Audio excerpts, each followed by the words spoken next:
Dr. Clark, Dr. Chang, Mr. Shaw, Mr. Samuda, Ms. Grange, Mrs. Williams, Mrs. Malawu Fort, Dr. Tufton, Mr. McKinsey, Mr. Chuck, Mr. Vaz, Mr. Warmington, Mr. Charles, Mr. Green, Mr. Morgan, Mr. Hutchinson,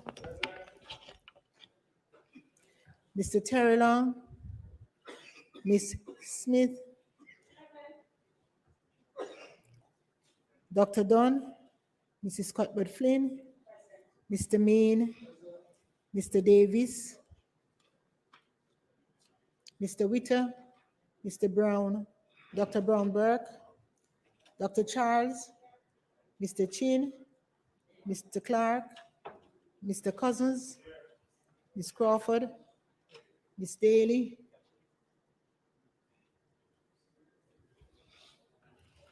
Ms. Davis, Mr. Golding, Mr. Graham, Dr. Guy, Ms. Hamilton, Ms. Hannah, Mr. Henriquez, Mr. Henry, Mr. Hilton, Mr. Jackson, Mr. Lawrence, Ms. Lee, Mr. Miller, Mr. Montague, Ms. Morrison, Mrs. Nita Garvey, Mr. Paulwell, Mr. Phillips, Dr. Phillips, Mr. Robertson, Mr. Robinson, Mr. Siblist, Mr. Slowly, Mrs. Vaz, Dr. Wheatley, Mr. Williams, Mr. Wilson, Mr. Wright, Mr. Brown, Ms. Davis,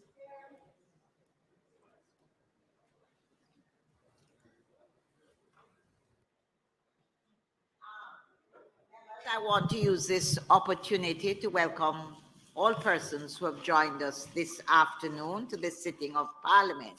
Let me make very special welcome of former Member of Parliament who has joined us in the well this evening, Mr.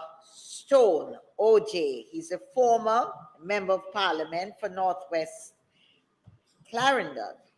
And I know he works closely with the minister who now is doing his presentation this afternoon. I also want to feel free to welcome him. And I want to welcome all persons joining us in the gallery, persons who are connected in any way from the minister's ministry, from his family, if they're diplomats, whoever his constituency. I want to welcome you this afternoon to the sitting of Parliament.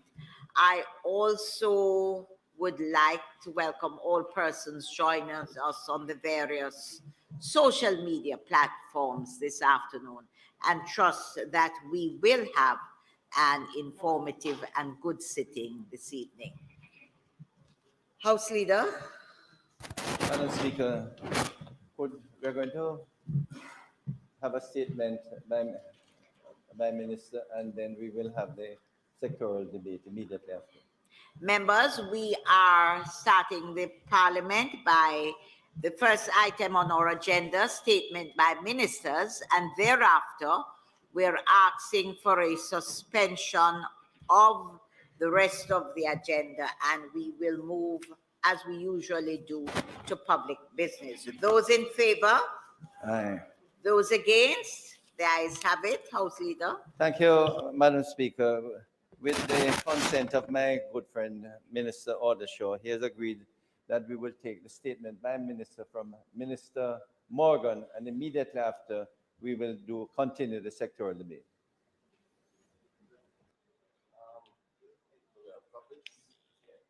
Of information.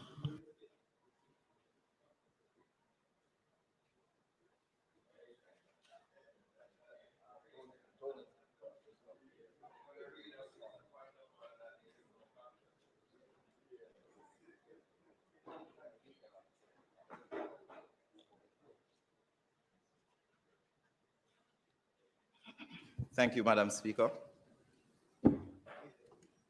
Madam Speaker, as Minister with responsibility for information, on behalf of the government of Jamaica and all well-thinking Jamaicans, I strongly condemn the recent attacks on journalists last evening at the PNP headquarters, including the specific incidents that have been brought to light. In particular, I want to address the incident that occurred where a journalist was threatened with rape by a supporter of the party.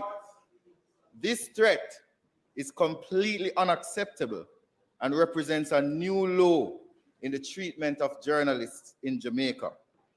We are deeply disturbed, Madam Speaker, by the trauma that this incident has undoubtedly caused for the female journalist who was present.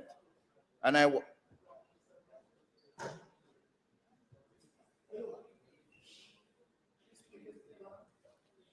we're deeply disturbed by the trauma that this incident has undoubtedly caused for the female journalist who was present. And I want to make it clear that sexual violence has no place in Jamaican society, and certainly not as a tool of intimidation against journalists. I stand with the Press Association of Jamaica in their condemnation of these attacks. The PAG has reported that there were 2 incidents that occurred almost simultaneously at the PNP headquarters. In addition to the incident involving the threat of rape, a Television Jamaica crew was also threatened by a supporter. The supporter reportedly picked up a stone and began approaching and threatening the reporter before eventually throwing away the stone. These actions are completely unacceptable and a violation of the fundamental rights of journalists. There was also an incident where a PNP Correction Deputy General Secretary sought to prevent a journalist from interviewing persons and also chastise media workers for the color clothing they were wearing. Madam Speaker, it is the responsibility of the PNP to ensure that their supporters do not engage in such behavior in the future. As a government, we are committed to upholding the principles of press freedom and freedom of speech, which are cornerstones of our democracy. Journalists play a critical role in providing information to the public, and they must be able to do so without fear of violence or intimidation. The actions of the individuals are a direct threat to our democracy and cannot be tolerated. I want to reiterate the importance of press freedom and freedom of speech in Jamaica. We have a strong history of protecting these rights, and it is important that we continue to do so. The recent incidents are particularly troubling, given that they occurred just 1 week after World Press Freedom Day, on which Jamaica plunged in the Global Press Freedom Index, moving from 12 to 32. I want to assure the media and the public that the safety and security of journalists are a top priority for our government. Any attack on the press is an attack on our democracy itself, and we will not stand for it. I call on all political parties and their supporters to respect the role of journalists and to refrain from any actions that may threaten their safety or independence. The PAG has called for a thorough investigation, and we support their call for justice to be served. Madam Speaker, in conclusion, I want to express our support for the journalists who are affected by these incidents. We on this side, stand in solidarity with them and want to reassure them that their work is valued and appreciated. We will continue to work to ensure that journalists are able to carry out their duties without fear of violence and intimidation. We must all do our part to uphold the principles of press freedom and freedom of speech in Jamaica. Thank you, Madam Speaker.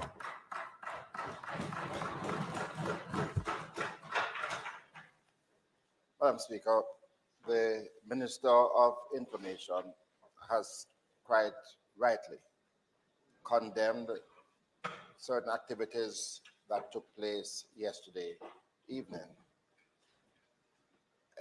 Those activities were indeed unfortunate and grave, and I think we have already indicated as a party our full support to all journalists, to persons who carry out the function of informing the society and ensuring that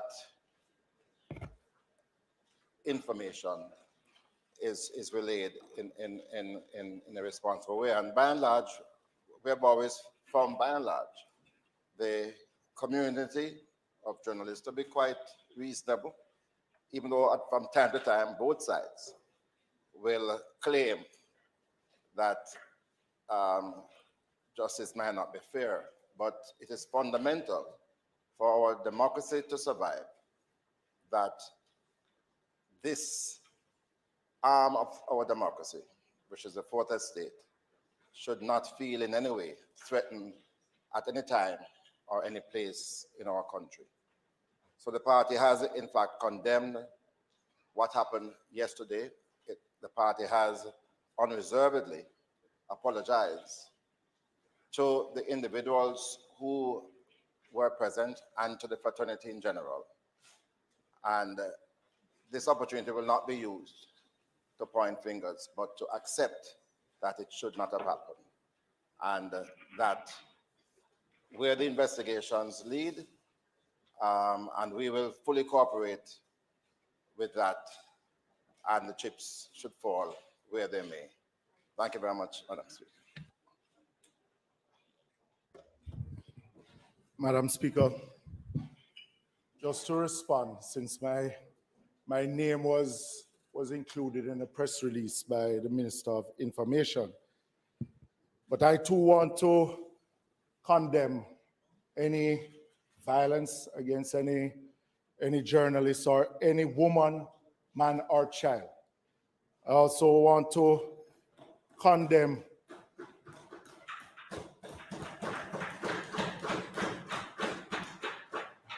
be it that it came from a support of the People's National Party or even my own family, that I would not want to be a part of anything that would bring violence against women or anyone, any Jamaican or any human being. But Madam Speaker, just to clear the air, Madam Speaker, that at the time of the incident, I was asked by the leadership of the party to deal with a matter, which I did. And what was said to the journalists, where I was, I didn't hear anything that had taken place. If it was something that I have heard, I surely would have stepped in at that point in time. So, Madam Speaker, for those out there in the public who believes that I'm condoning what was said to the journalists, as the leader of opposition business has said, the party has condemned the action and further investigation will take place and that person brought in front of the disciplinary committee of the party. But I just want from me personally that I am no party and have not been in any action against that journalist or anyone who came to the party headquarters. May it please you, Madam Speaker. Members of the House, you'll recall, House Leader, we sought the suspension of the agenda for us to move swiftly now into public business. Thank you, Madam Speaker. And at this time today is our intention to continue the sectoral debate. Today's presentation will be by the Minister of Transport and Mining and Member of Parliament for Manchester North Eastern. Thank you, Madam Speaker. The Honorable Audley Shaw, CD, MP, Minister of Transport and Mining.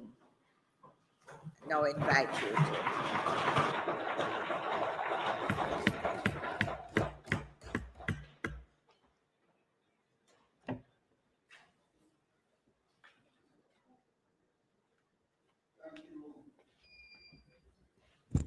Thank you very much, Madam Speaker. Madam Speaker, members of this honorable House, it's indeed a blessing and a privilege to be able to once again stand before this honorable House to report on the performance of the Ministry of Transport and Mining and present the plans of activities for the year ahead. This is my second year with this portfolio responsibility, and it has been so far quite a journey.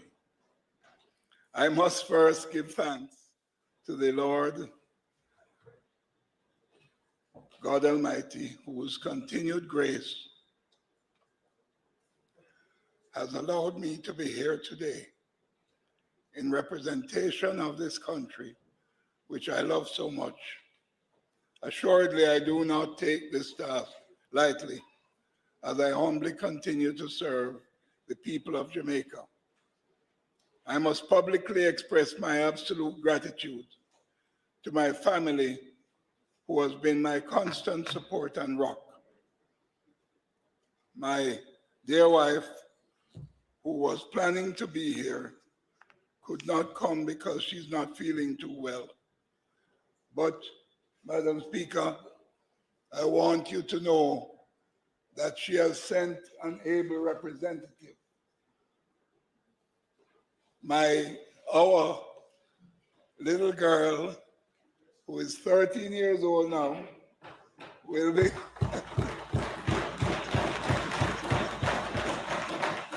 she'll be 14 years old on the 6th of June, when her daddy becomes 71 years old. And she has the name of my town. She is Christiana Isabel Shaw.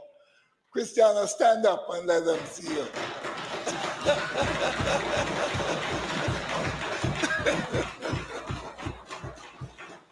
Thank you. To my cabinet and parliamentary colleagues, led by the Most Honorable Prime Minister, I thank you for your support and confidence in my ability to lead this portfolio. I thank my constituency executive, my councillors, and the constituents of Northeast Manchester, who I have now served, Madam Speaker, consistently for 30 years as Member of Parliament, the longest serving MP for the parish of Manchester, having taken over from Mr. Jones, who served for 25 years and 10 months. I'm now at 30 years. As I thank our Minister of State, the Honorable J.C. Hutchinson, and my team at the Ministry of Transport and Mining, ably led by the Permanent Secretary, Dr. Alwyn Hales, to the chairman and boards of directors, as well as the management and staff of our agencies. I see your contributions and remain eternally grateful for you. Some of them are present in the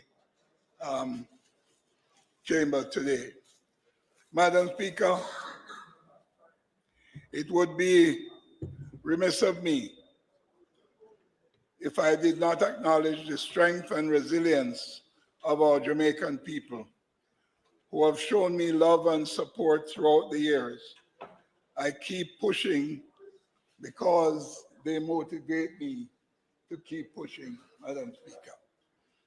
This presentation is being delivered under the theme, The Future of Transport and Mining, Balancing Efficiency and Sustainability, and focuses on the transport and mining sectors over the past year and the plans to move ahead as we strive for a country with a world-class transportation system and a vibrant mining sector that serves the people and is sensitive to the environment. The public transport sector is a critical aspect of our economy.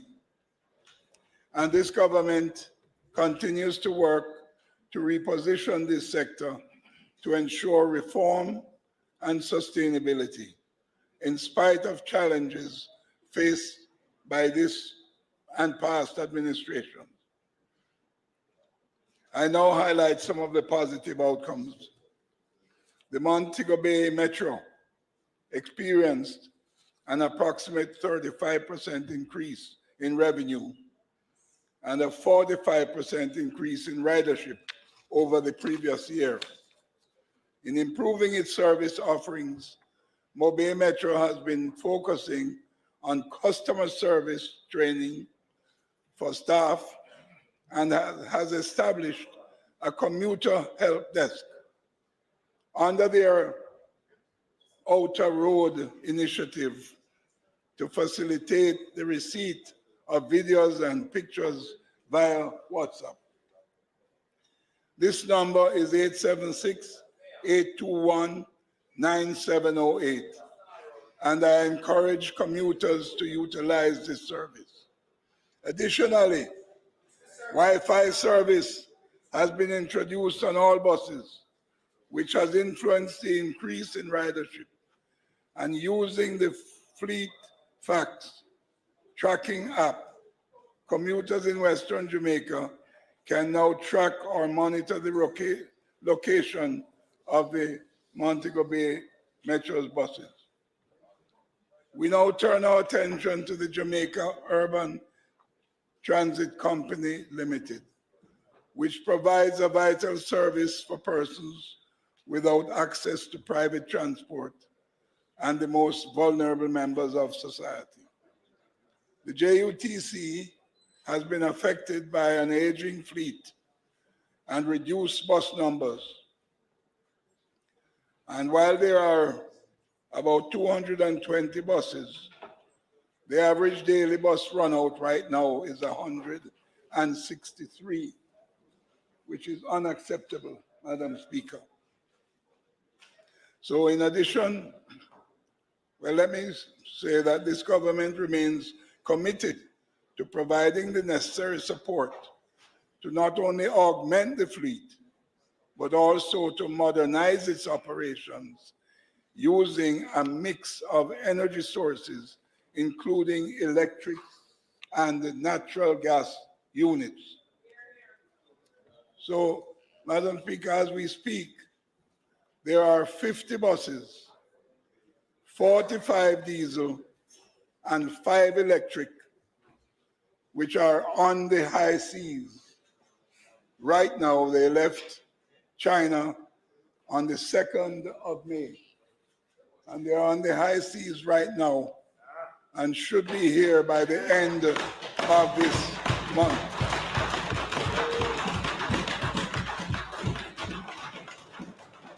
Additionally, 20 compressed natural gas fuel units will be added to the fleet under a joint arrangement with private sector partners.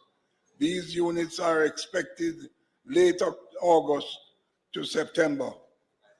That will make 70 additional new buses. And in addition, we intend to aggressively bring back those other 70 or so buses which have been out of operation. But those two will be brought back so that between the 220 that are here now and the 70 that are coming over the next few months, we'll have close to 300 buses, Madam Speaker. In addition to that, we are currently engaged in a battery electric bus pilot project for the testing of 6 electric buses, which will evaluate the performance of these electric buses and form the basis for comparison to the diesel and compressed natural gas buses. As a matter of fact, Madam Speaker, 1 electric bus is already in operation. You will recall it was here for us to see, and we are at Parliament, and we are assessing its performance on our roads. So far, the general feedback has been quite positive. As we take steps.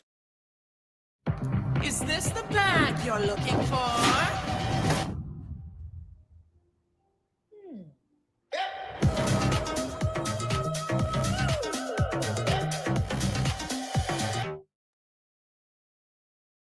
70 new buses. We'll be close to 300. But as the Minister of Finance announced in his speech, we are expecting to procure an additional 200 electric buses over the next 2 years.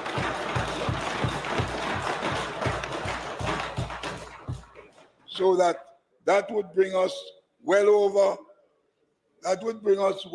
the 400 mark that was mentioned by the opposition spokesman on transport. It will in fact be heading closer to 500 when that is completed. So, Madam Speaker, the JUTC has digitized its processes for the application for charters and sub-franchise licenses. An online portal was launched by the company in February of this year. This is a major step towards making the services more accessible and the processes more user-friendly. Persons who are interested in applying for charters or sub-franchise licenses may visit the JUTC's website at www.jutc.gov.jm and make the necessary arrangements and pay for the service online. I heard a remark about 2030. We are in 23 now. So that by 25, the 500 buses will be in operation. Not 2030, 2025. Okay. Back to the script.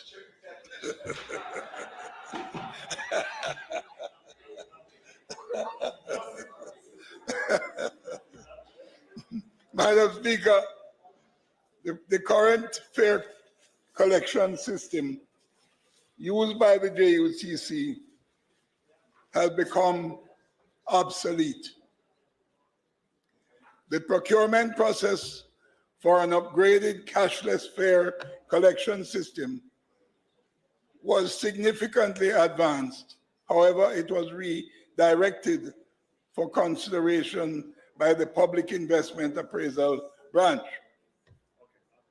A pilot project where the system operating on all the JUTC buses at no cost to the people of Jamaica is to be implemented. The outcome of this pilot will assist the process of review by the Public Investment Appraisal Branch and further guide the way forward. For more than 2 decades, fuel pilferage has been an issue for the JUTC. And for those who don't understand what pilferage is, fuel thieving has been an issue for the JUTC.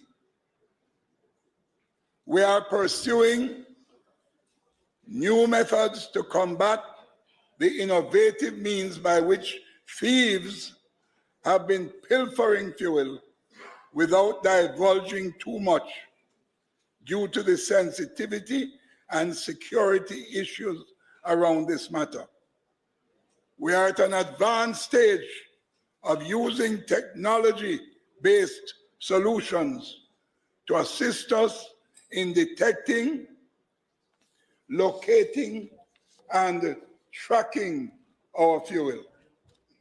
Furthermore, the JUTC and HART NSTA have entered into a memorandum of understanding to provide motor vehicle mechanics training for some 44 employees who will participate in work-based training across 4 depots. This is expected to begin this month and will be monitored by a governance committee to be formed consisting of the JUTC and HART NSTA trust members. The Jamaica Ultimate Tire Company continues to work towards its objectives to provide service delivery to its customers. The company has expanded its product offerings from its vital focus of producing retread tires for the JUTC and other commercial entities to include the sale of new tires, batteries, and the provision of tire services, front-end alignment, wheel balancing, and nitrogen inflation. This has resulted in the company growing its customer base and reducing its dependency on the JUTC for business continuity. Modernization of the legislative framework for public land transportation, Madam Speaker, is a precursor for the implementation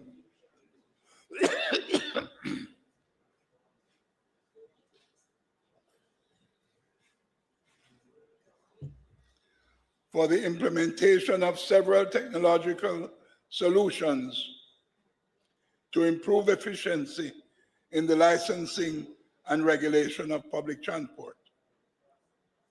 Work to amend the Transport Authority Act and regulations continues. Significantly, the Transport Authority Act 2022 has been completed. However, work on the regulations is ongoing. The legislation will provide greater protection for both operators and regulators and pave the way for the implementation of initiatives such as varied expiration dates and digital licenses. Despite the challenges experienced over the past few years, particularly during the COVID-19 pandemic, the authority surpassed the license production target of 86,000 road licenses, including hackney carriages, rural stage carriages, contract carriages, route taxis, JUTC sub-franchise, private and public carriers licenses, to record a landmark 88,000 licenses, 6,000 more licenses than processed in the previous period. Monitoring of public transportation services in Kingston was also enhanced with the reestablishment and relocation of the operations department to the Halfway Tree Transport Center from its previous location at Maxfield Avenue.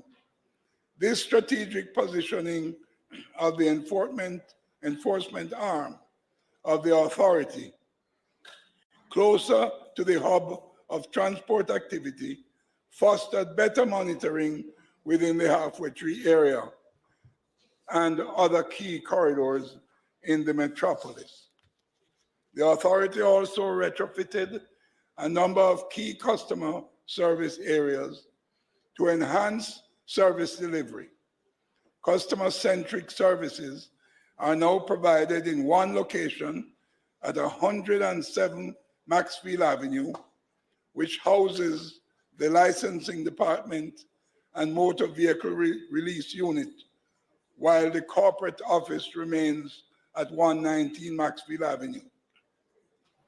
Furthermore, customers in the parish of St. Catherine are now benefiting from the commissioning of the Transport Authority's Linstead Satellite Office. Since its establishment, there has been marked improvement in public order within the public transportation services in the bustling township of Linstead. The Transport Authority is also targeting other initiatives for the 23-24 fiscal year, including implementation of an island-wide camera network infrastructure with other agencies to improve monitoring capabilities within the transport sector. Our transport operators must, Madam Speaker, get used to the fact that we're going to embrace technology to make sure that we are watching them in order to assist in improving their conduct on the road. The relocation of the Transport Authority Lakes Pen Pound facility temporarily to Water Lane in Kingston.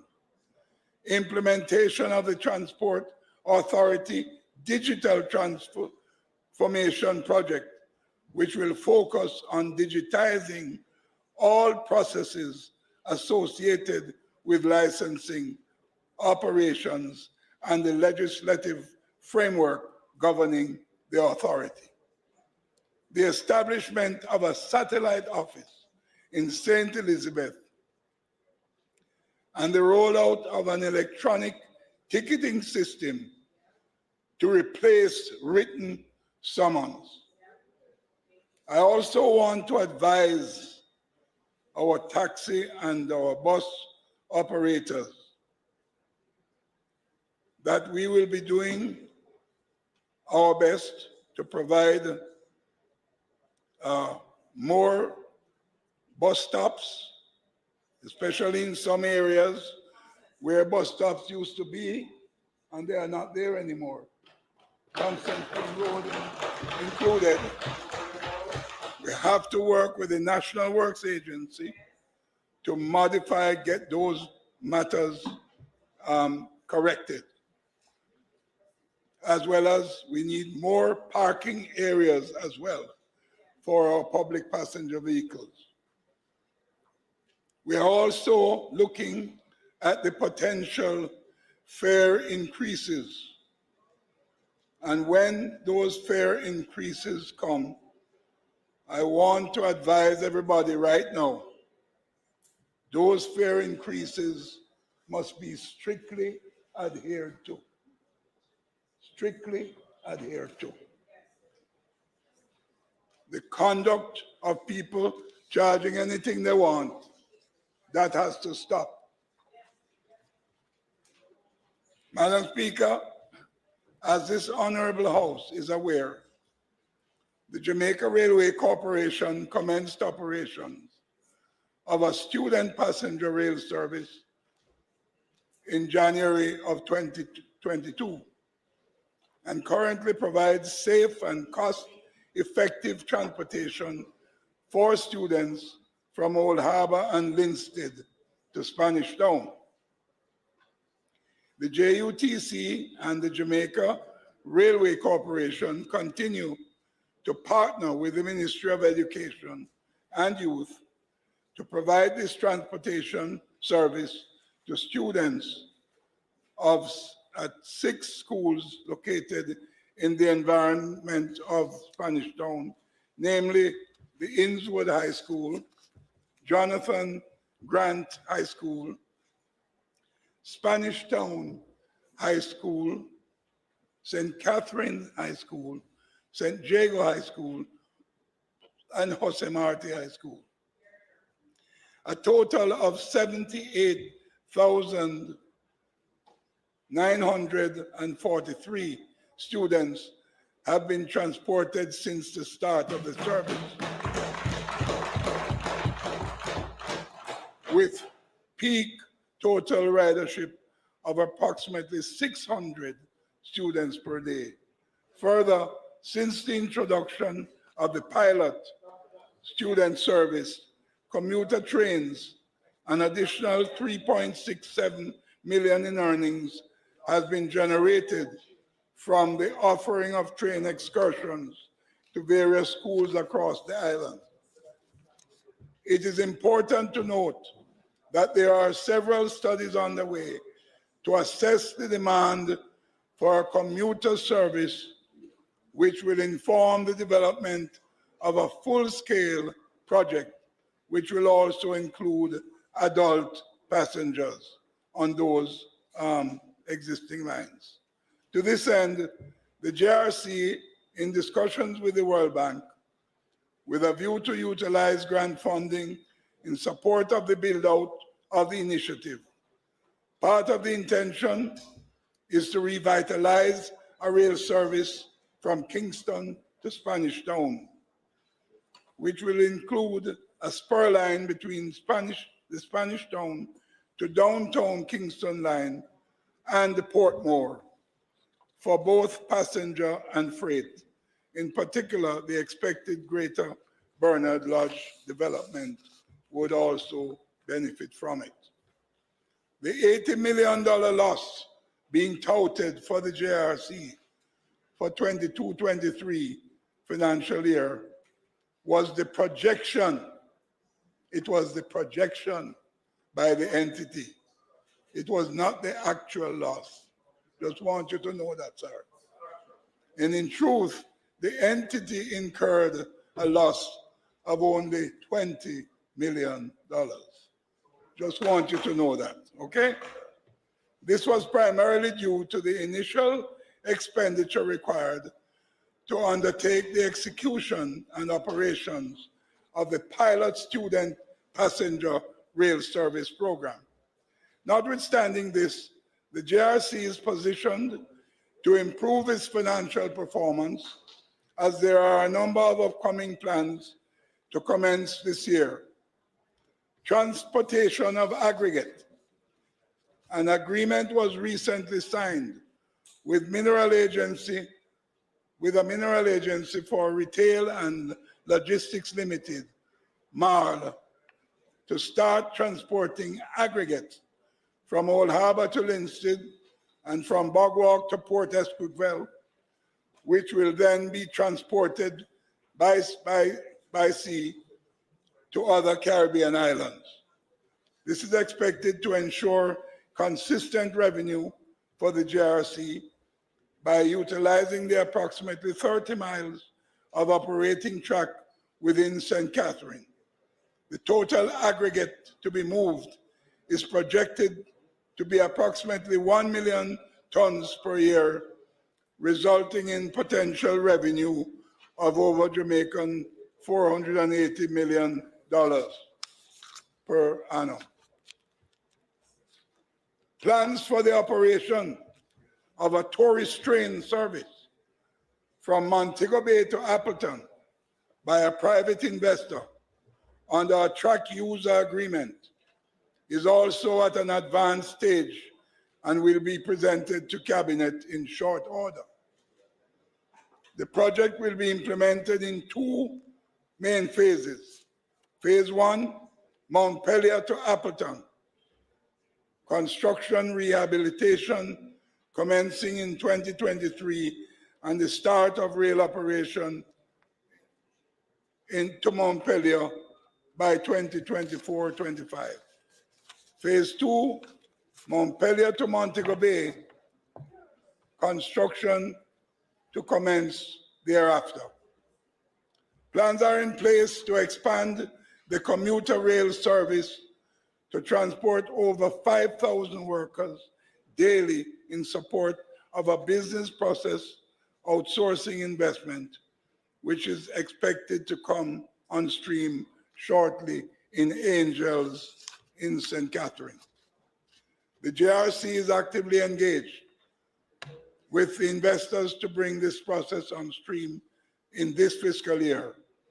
It is also to be noted that freight along the Spanish Town and Linstead rail section is high on the agenda for this fiscal year.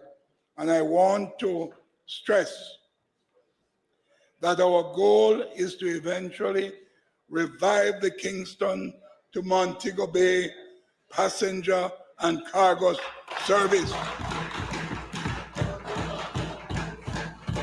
In this regard, I have to tell you that I have overseas interests in joint venturing with the government of Jamaica to make this happen, Madam Speaker.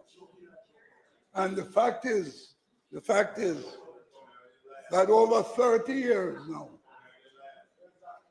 in 1991, Madam Speaker, I won't tell you which government it is, because I might say politics are talking. But in 1991, our railway service was closed down. Before it was closed down, Madam Speaker, it was one of the oldest railway systems in the Western Hemisphere, established by the British government to assist in the sugarcane industry in Jamaica. And the irony, Madam Speaker,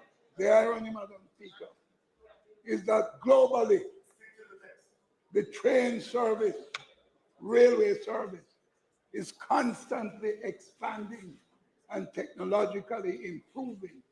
But in Jamaica, we are closed down. Doesn't make any sense. And this has got to change. We must bring back the railway service in Jamaica full time. Madam Speaker, the transformation of the Island Traffic Authority continues apace. There is now approval for the executive positions and the recruitment process is underway.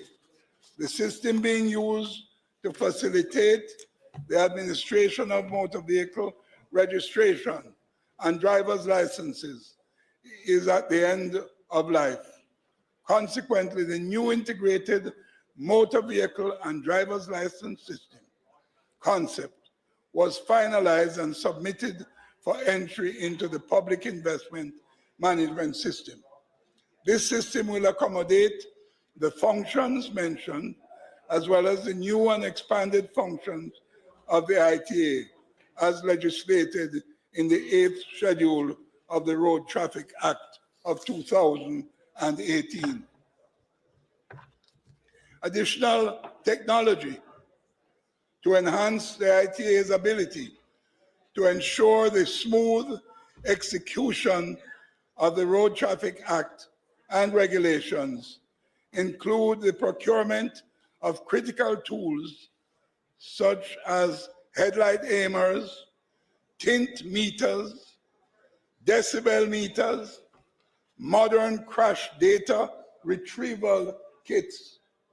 We have moved to digitize the processes of setting appointments to sit the road code, driving and fitness tests.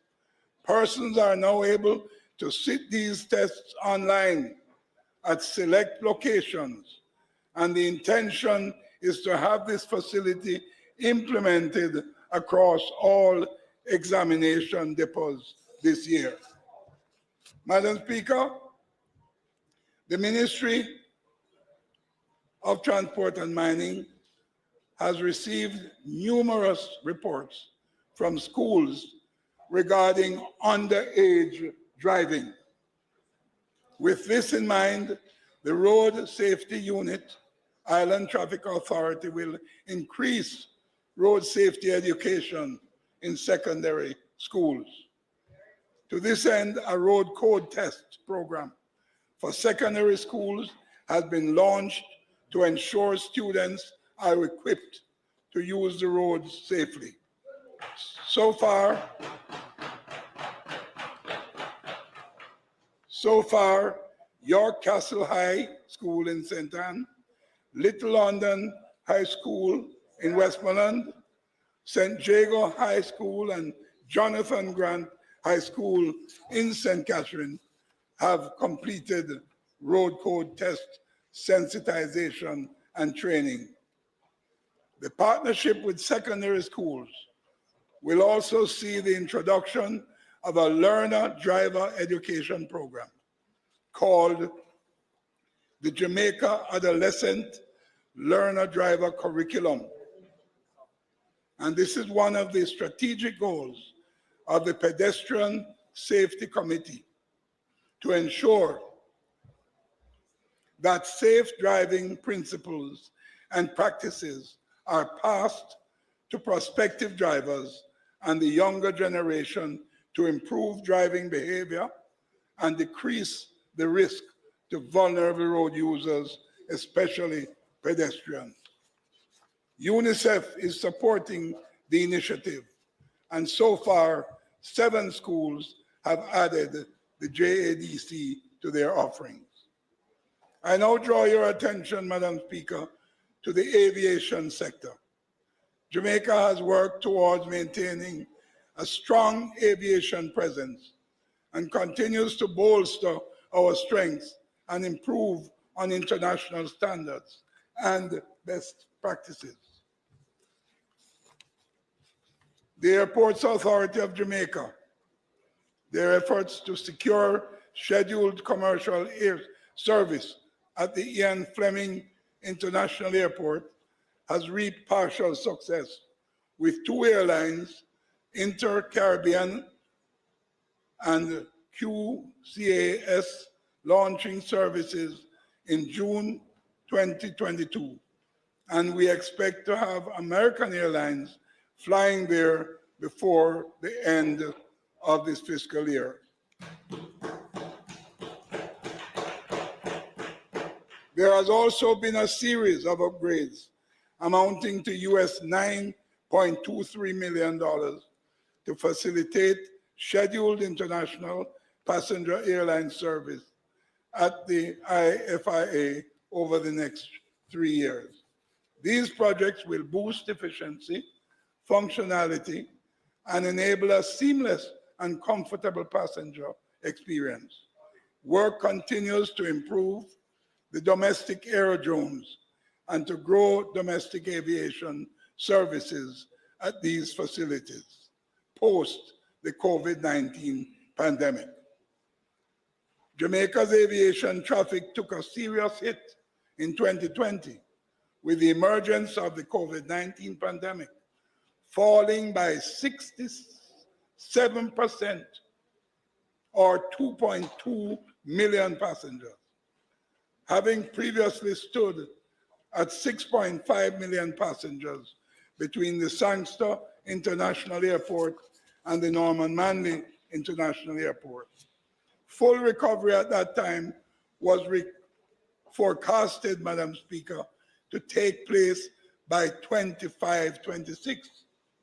However, in 2022, after a sluggish first quarter growth, our aviation traffic, driven by tourism arrivals, catapulted to 6 million passengers, or 91% of the pre-COVID level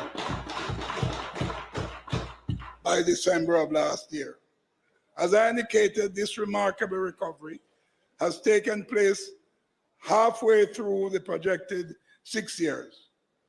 This honorable House should note Jamaica also matches stride with Latin America and the Caribbean region as the world leader in air traffic recovery, with a rate of 91% as at the end of 2022.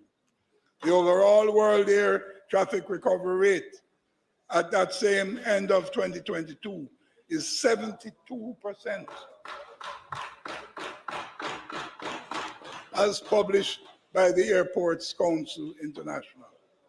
The rapid recovery of Jamaica's aviation traffic is a welcome phenomenon for our economy, but unfortunately, it is accompanied by some teething pains in our major airports, such as congestion at the Sangster International Airport.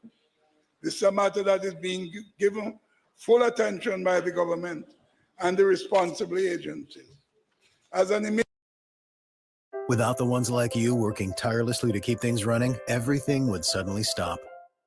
No matter your industry, Grainger's here for you with professional-grade supplies. Call, click Grainger.com, or just stop by. Grainger, for the ones who get it done.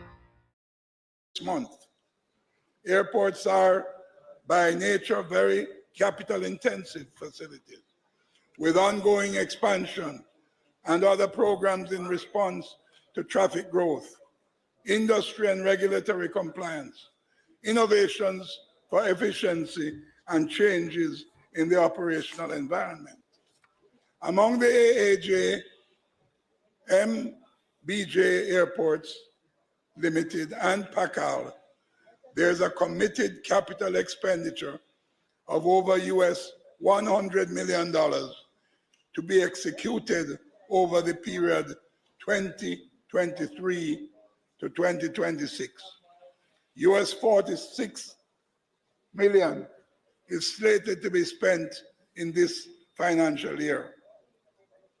The initiatives include the MBJ Phase 3 runway extension project, comprising of runway and apron expansion, shoreline protection, and enabling works budgeted at $70 million. This project will increase the declared takeoff run by 398 meters, moving from 2,662 meters to 3,060 meters, and will provide runway and safety areas at both ends of the runway as mandated by the International Civil Aviation Authority. MBJ is also investing its own funds to continue the improvement and expansion of the facilities at the Sangster International Airport. Implementation of these master plan projects commenced in 2022 to include departures, terminal expansion, costing $12 million, further terminal expansions to address congestion and increase passenger comfort, $100 million, all US dollars, a solar implementation project to the tune of $7 million US dollars. And in the meantime, Madam Speaker, PACAL is in the process of implementing several projects, including a 5 megawatt of solar power project costing US $7.8 million, which will provide 75% of the energy requirement of the Norman Manley International Airport. Runway pavement improvements, rehabilitation, $4.5 million US dollars, which is to be implemented in 2023. While these impressive projects are taking place at our international airports, the AAJ continues to advance its own projects, including the NMIA Port Royal Road Shoreline Protection Project at a value of 555 million Jamaican dollars, which will protect NMIA from its runway from destruction by wave action from hurricanes. IFIA, the Anne Fleming Airport, is getting a new fire station valued at 140 million Jamaican dollars, as well as an additional aircraft rescue and firefighting vehicle, which brings the airport firefighting to Category 6 rating. The terminal building and office facilities at IFIA are being modified to accommodate increased scheduled international traffic. Aerodrome plans continue in respect of Vernon Field in Clarendon, Lionel Densham in Treasure Beach, the Holland Bamboo Airstrip, Tinson Pen, and Negril. Madam Speaker, buoyed by the air transport industry's recovery.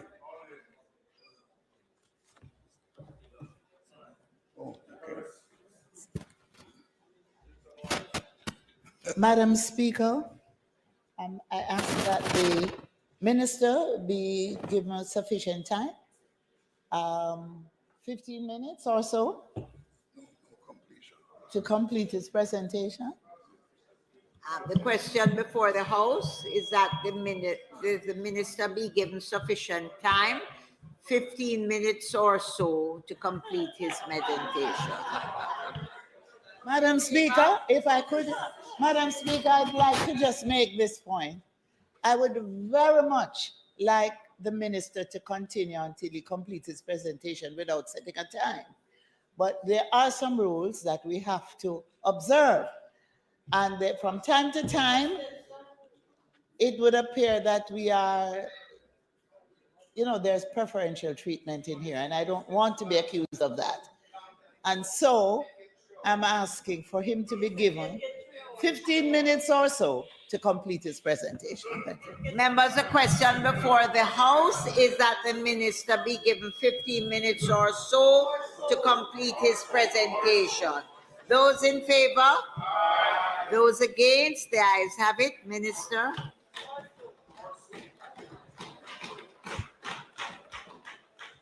Madam Speaker, I'm very grateful for the approval, especially the also part.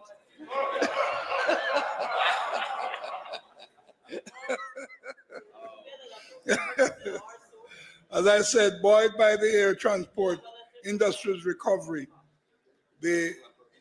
from COVID-19, the Jamaica Civil Aviation Authority efforts to promote the safe, secure, and efficient rebound of civil aviation were supported by activities compliant with legislative and regulatory requirements and obligations under the standards and recommended practices of the International Civil Aviation Organization. But Madam Speaker, before I continue on the Jamaica Civil Aviation Authority, let me just say that in terms of certain critical improvements that are required, especially at the Norman Manley International Airport, including our bathrooms and so on. I just want you to know, Madam Speaker, and the members to know that efforts are being taken in consultation with the managers of the airport to put those on a fast track. Very important. The JCAA, in partnership with the ICAO and the MTM, has drafted a national aviation safety plan, which encapsulates Jamaica's aviation safety strategy through to 2025. By the safety enhancement initiatives identified in this, Jamaica will continue to mitigate against the risk of aviation occurrences as it seeks to develop additional capabilities.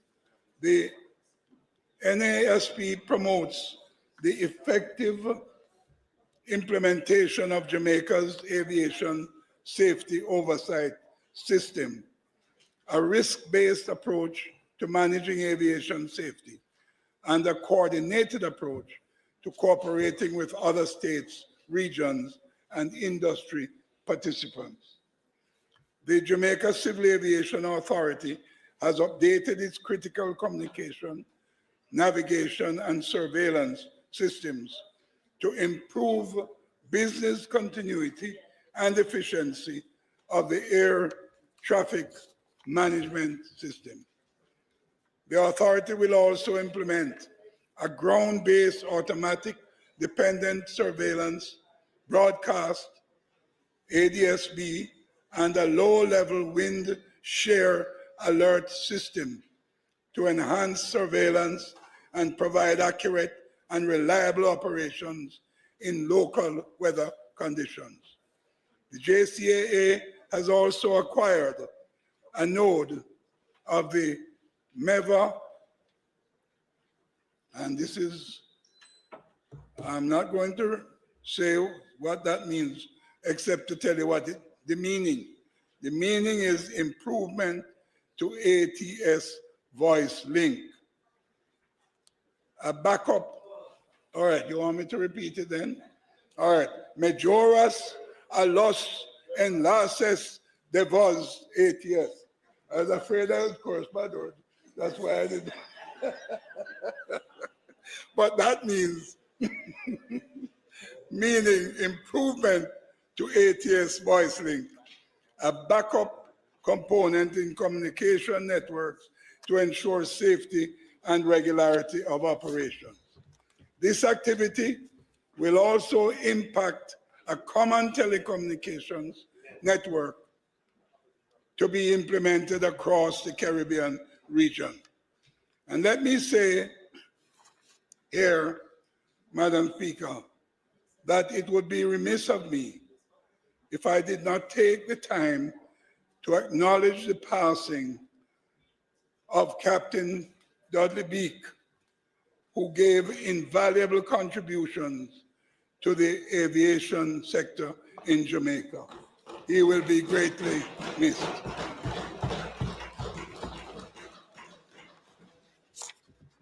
Madam Speaker, Jamaica continues to demonstrate leadership within the region on civil aviation matters, as we have done for decades.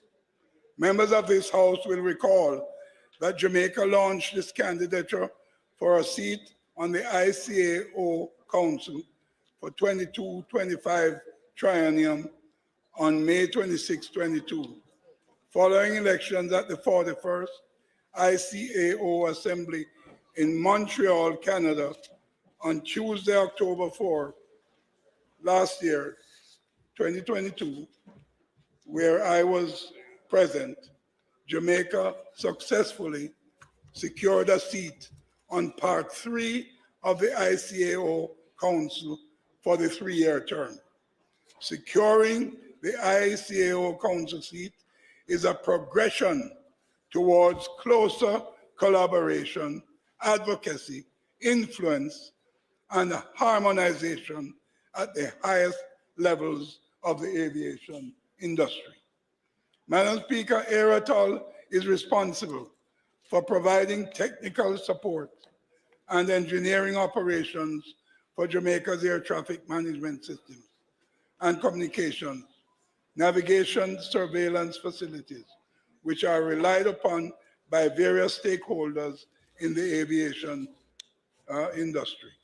Over the past year, Aerotol has improved the capacity of its network operations and control center by introducing the capability to remotely monitor conditions at remote aeronautical sites, in addition to monitoring the performance of core aeronautical systems. Aerotol has also established a learning, research, and development center to provide a safe, simulated environment for the technical team to develop and practice their skills, as well as to keep Aerotol at the cutting edge of service delivery. We all know that Cool 97 FM is the commercial radio station that provides music, lifestyle programming, and aviation and travel information. The station has exceeded the 100 million revenue mark for the first time and will continue to focus on improving its non-traditional media portfolio. Given the link to the information portfolio, the station is in the transition to the office of the Prime Minister. Discussions continue, and you can expect to hear more details as the presentations continue. Madam Speaker, the Maritime Authority of Jamaica has been taking steps to position Jamaica as a shipping center, expanding the cluster of services provided to ships operating in Jamaican waters, including bunkering, ship repair, and crewing. In March of this year, the MAJ gave approval for Shell LNG to commence operations in Jamaica as the 4th bunkering operator in Jamaica. This was a significant milestone as it was the first bunkering operation involving liquid natural gas, in keeping with the government of Jamaica's position to reduce greenhouse gas emissions. It is expected that Jamaica will become an LNG bunkering hub and increase our competitiveness as a shipping center. A floating dry dock, which will be used to repair mainly commercial vessels, including container ships, bulk carriers, and tankers, will arrive in Jamaica by the end of this year.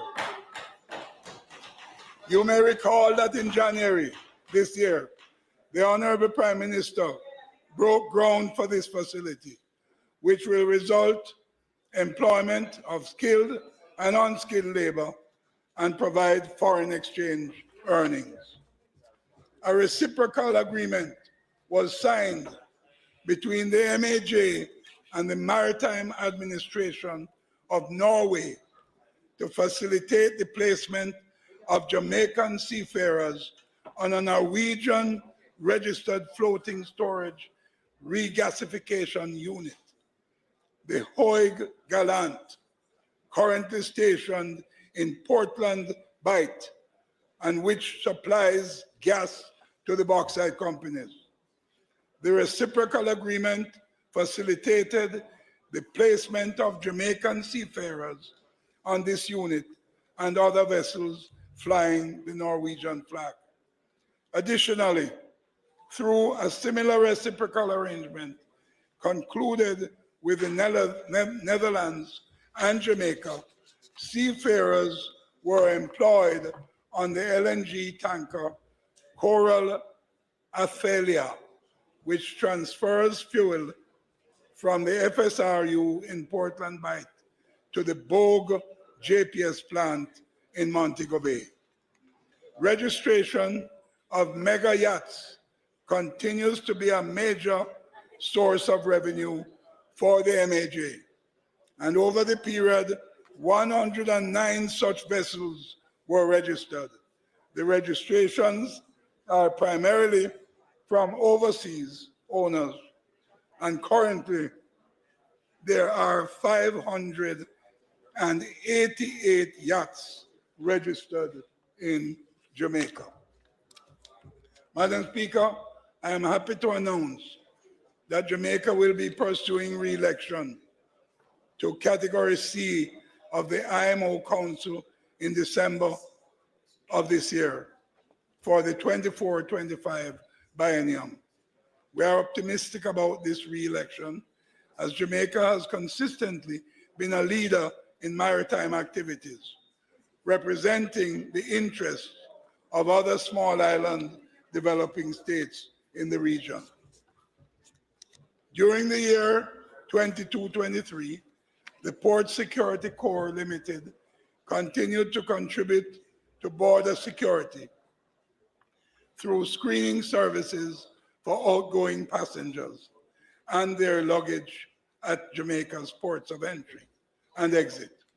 The vigilance exercise has resulted in the detection of drugs, firearms, ammunition, and other contraband. These finds help to stem the illicit transshipment and have contributed positively to the relationship with international partners and has helped to protect Jamaica's image and people. The Corps continues to recruit, train, and deploy the necessary personnel in an effort to improve performance and ultimately enhance service delivery, as its operations are vital to the safety and security of our island ports. Jamaica's minerals industry, as I turn now to the other side of the portfolio, Madam Speaker, Jamaica's minerals industry has served us well over the decades. We have, particularly in recent years, been faced with the reality that the industry is dynamic and requires us to be adaptive and resilient. To this end, the ministry and its agencies continue to work with other government and private partners to manage this industry and secure the future of Jamaica's mineral sector. The bauxite and alumina industry remains an important part of the country's industrial fabric. It is the largest segment of our mineral sector, accounting for approximately 80% of its earnings and over 75% of the value of the country's traditional exports. The industry is mature and has provided significant economic and development benefits to the Jamaican economy for over 60 years. Despite the challenges faced over the last 4 years, the industry still has much to offer. The use of aluminum is projected to play a major role in combating climate change, improving energy efficiency in the transportation sector, and in reducing the sector's carbon footprints. Madam Speaker, Jamaica possesses some of the best quality limestone in the Americas. I should repeat that. Jamaica possesses some of the best quality limestone in the Americas, which accounts for over 75% of our surface geology in Jamaica. Current estimates indicate mineable resources exceeding 40 billion tons. The total quantity of limestone, Madam Speaker, is significantly greater. Under its research mandate, the Mines and Geology Division continues its exploration for high purity limestone. That is, limestone having nearly 100% calcium carbonate content, which is used in various high value industrial applications. Surface geological studies conducted at Red Gate and Fort Charles in St. Elizabeth identified several tens of million tons of high purity limestone deposits. Given the findings, subsurface exploration will be done by drilling that deposit at Fort Charles to determine the characteristics of the material at depth.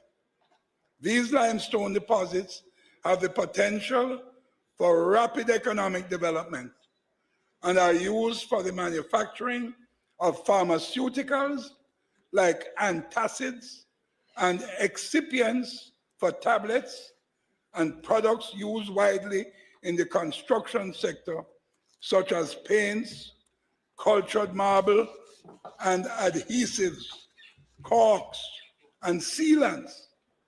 Limestone is a versatile raw material, and the local manufacturing sector should capitalize on our natural endowment. In the coming years, the increased exploitation of our limestone resources and reserves will become a more important part of the country's mineral sector. As the country moves to exact the best return from these resources, significant value addition must be a major component of our limestone industry. The 1.65 million tons per annum alumina refinery at Nain in St. Elizabeth is the country's largest and only high-temperature facility. Operated by GU1 Iron and Steel Group, company called JISCO, the plant has been closed for modernization and expansion since October 2019. At the time of closure, JISCO indicated that the proposed modernization and capacity expansion to 2 million tons per annum would have been completed within 18 months. Total investment upon completion was projected at $1.1 billion United States dollars. This proposal for the transformation of the alumina refinery made in 2016 was part of a broader investment, including a special economic zone, which would have been significantly larger than the US $1 billion mentioned. Unfortunately, the COVID-19 pandemic and other issues have disrupted the company's plans. While COVID-19 is still present, the world has declared the pandemic over and is back to business. I want to extend an invitation, Madam Speaker, to JISCO to meet with me to allow us to forge the way forward with this proposed investment. I wish also to all to know that the bauxite and alumina industry remains open for business. The exploitation, Madam Speaker, for copper, gold, silver, rare earth metals, and other metallic minerals continues. We expect that these activities will lead to the discovery of commercial quantities of these metals, which would represent a major first step in our efforts to diversify the country's minerals sector. The Mining and Geology Division of the Ministry continues to fulfill its mandate of regulating the mining and quarrying sector, conducting geological research, and guiding physical development through the provision of engineering geological advice. The MGD ensures that all taxes and royalties payable to the government are collected within the specified periods. For the 22-23 financial year, quarry taxes amounted to $124 million were collected from quarrying operations. This represented a 10% increase over the amount collected the year before. Quarry tax projection for 23-24 is approximately $110 million based on the continuous growth of this construction sector, among other factors. The collection of royalties from bauxite mining was impacted by the operational challenges experienced across this sector. For 22-23, $360 million was collected, representing a 37% decrease when compared to the previous year. In consideration of the current operating climate of the subsector, in addition to financial collections, the MGD ensures that mined-out lands are properly rehabilitated according to established standards for environmental management. In 22-23, approximately 258 hectares, or about 638 acres, of mined-out bauxite ore bodies were certified as rehabilitated. Since the start of our industry, 10,541 hectares of land has been allocated for mining. Of this amount, 7,725 hectares has been rehabilitated.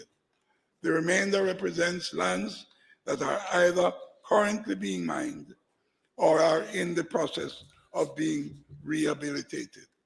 The MGD further continues to provide baseline engineering geological advice to inform development planning, land use policies, sustainable land development strategies, and civil engineering works across Jamaica. The division conducted a geohazard mapping survey at Shooters Hill, St. Andrew, the site where 2 people lost their lives when their house was destroyed by a landslide in October 2020. The survey showed that approximately 40% of the area can be classified as high to very high landslide susceptibility, which means that there is an extremely high probability of landslides occurring. It also showed that some residential development can be considered in some sensitive areas, but should be guided by sound technical information, which includes recommendations for suitable mitigation measures. Intuitively, the areas of very high landslide susceptibility were not suitable for any development, and as such were recommended for demarcation as no-build zones. Madam Speaker, we are grateful to the ACP EU Development Minerals Program, implemented through the United Nations Development Program, UNDP, for their immense support towards institutional strengthening and capacity building. The UNDP, in collaboration with the MGD, developed, installed, and commissioned a digital mining cadastry called JammingCAD, which I had the honor of launching last year. This system, when fully implemented, will serve as a digital information tool for both regulators and the public, providing easy access to the details on mineral tenements across the country. The program had also provided several small grants to support various activities in the mining sector. These include the upgrade of the spatial data infrastructure of MGD, promotion of the certificate course in mines and quarry management offered at Excelsior Community College, and the Bachelor of Science in Mines and Quarry Management at UTEC. There's also support to clay and stonecraft artisans for their products, such as online marketing. Today, I have shared with you samples of the craft produced. It's outside on the table. I must also inform this Honorable House that the program has also lent support to development of a cost of production mobile app to aid quarry operators in managing their businesses. This year, the program has invested in developing another mobile app to aid in the reporting and speedy resolution of conflicts in the mining sector. We express appreciation to the ACP, EU, and the UNDP for their support. Madam Speaker, the Ministry of Transport and Mining, in its program to transform the mineral sector, announced last year that we would be establishing an entity with a core focus on the development of minerals. This entity will be responsible for leading research and piloting the development of Jamaica's mineral wealth, excluding oil and gas and water. The institute will be a merger of the bauxite-related research functions of the Jamaica Bauxite Institute and the geological survey functions of the Mines and Geology Division. The entity will have no regulatory functions, and we are grateful to the Inter-American Development Bank, IDB, for their contribution to this project as it relates to the business process review to guide development.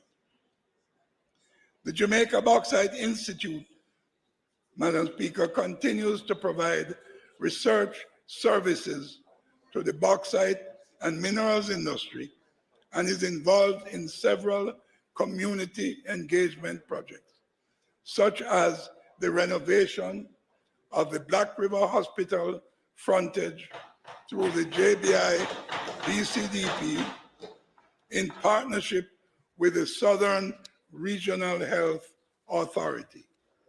The JBI is also furthering its partnership with the Jamaica Social Investment Fund on the Rural Economic Development Program, Ready 2, which will erect greenhouse water harvesting sites across the 5 bauxite-bearing parishes. Lastly, the JBI is working towards ISO accreditation of selected laboratory testing methods with the expectation of becoming the first such certified bauxite laboratory in Jamaica. And Madam Speaker, as I am about to wrap up, the Jamaica Bauxite Mining Company has broadened its strategic thrust with developments in its operational structure for diversified income streams. This is so because the Jamaica Bauxite Mining realizes, as we all do, that bauxite, after almost 70 years in operation in Jamaica, perhaps has only another 20, maximum 30 years left. And so, 4 strategic business units have been set up by the JBM: land development, commercial property, port management, and custodial management have been established for increased efficiency and have enabled sustainable income generating opportunities.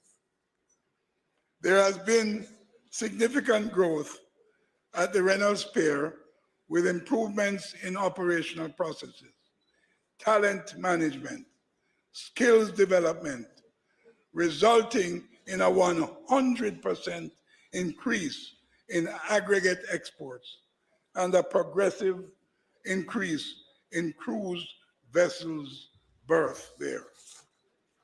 There has also been progress in a port development plan to maximize cargo export, responding to demand in the United States and Guyana. I recently witnessed, Madam Speaker, the largest cargo ship to berth on the island, the MV Donald M. James, loaded with 55,000 tons of chemical grade limestone from Lidford mining operations. Marking, you hear that? 55,000 tons. Actually, the ship has a capacity of 70,000 tons. But guess why they could only take, actually 75,000 tons. Guess why they could only take 55,000 tons? place too shallow. Too shallow. So they could only take 55,000 tons. And this is marking a series of shipments that are set to triple the company's exports this year. JBM has proposed a number of projects that are currently awaiting approval from the PIAB. One of these projects is a spring water bottling plant, which aims to produce high-quality bottled spring water for export to the wholesale market, generating over $1.5 million per annum in revenue. Another project is the mixed-use commercial project, a rural development project that will provide over 300,000 square feet of rentable space for clients in the knowledge process outsourcing sector, businesses, and industrial warehouses. The project will create high-quality jobs for tertiary graduates in St. Anne, thereby retaining local talent and improving residents' quality of life. Madam Speaker, JBM's focus for 23-24 will be on operational improvements, human capital development, compliance systems, and technological upgrades aligned with Vision 2030 outcomes.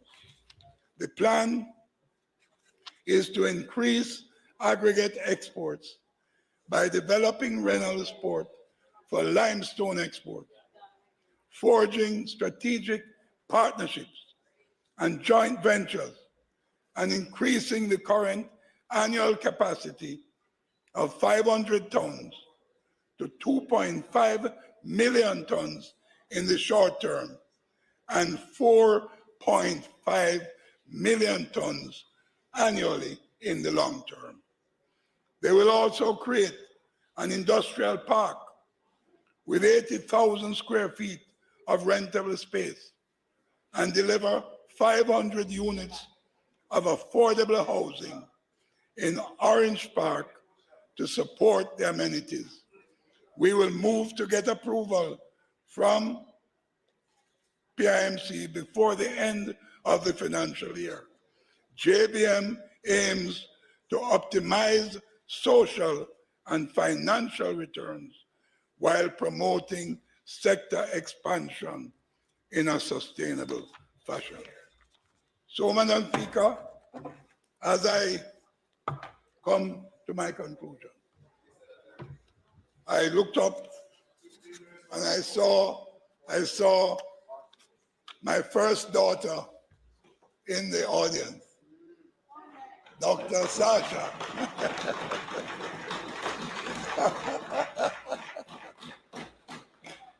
So my first daughter is there, and my last daughter is there.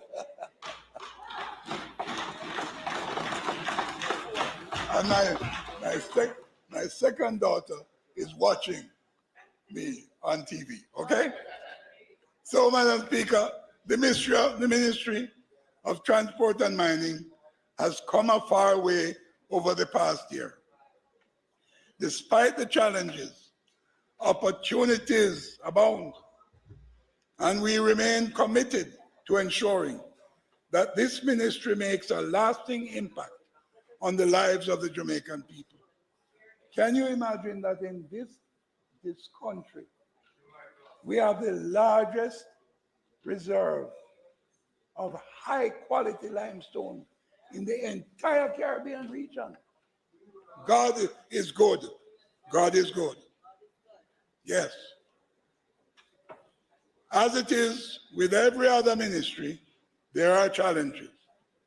But we will not be daunted by the enormity of the task.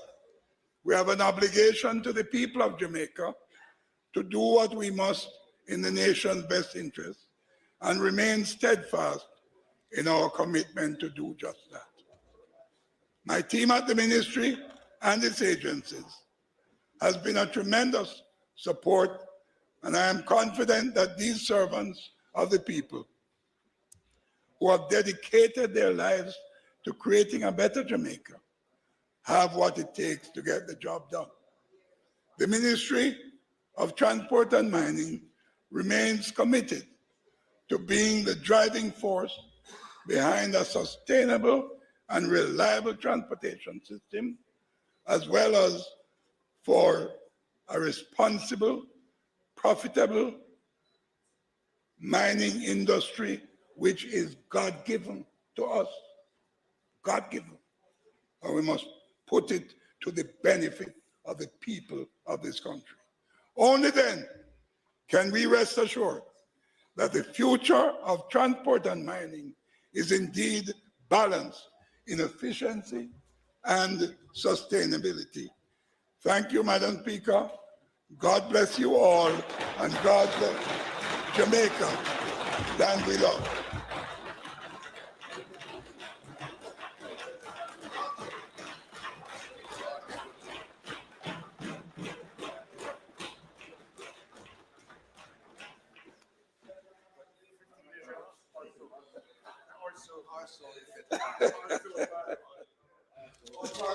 Thank you, my brother. Madam Speaker,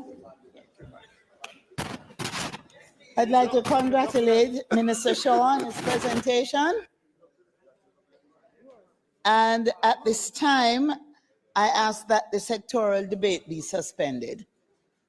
Members, the question before the House is that the sectoral debate be now suspended. Those in favor? Those against? The ayes have it. The debate is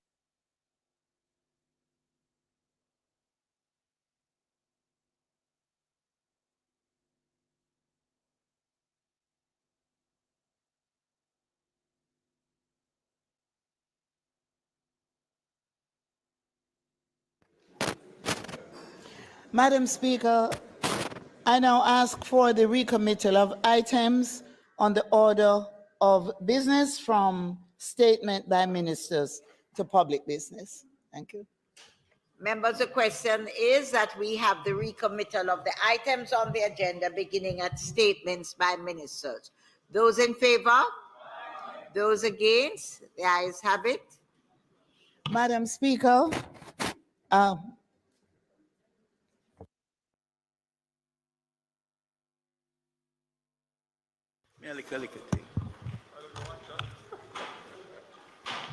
Statements by ministers. Madam Speaker, Honorable Kalsamuda, Minister of Labor and Social Security, will now make a statement. Thank you. Minister of Labor and Social Security.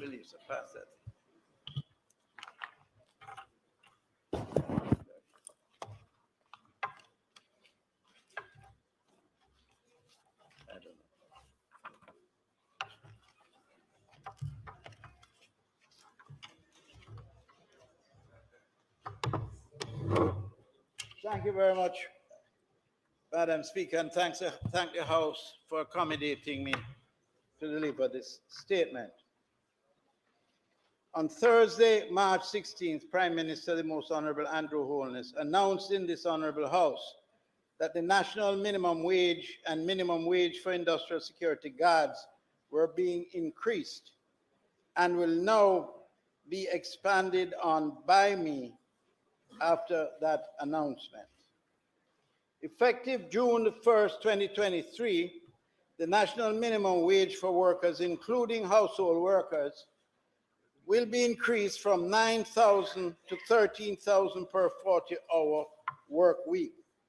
The new rate for work done during any period not exceeding 40 hours in any week, the single rate will be increased to $325 per hour.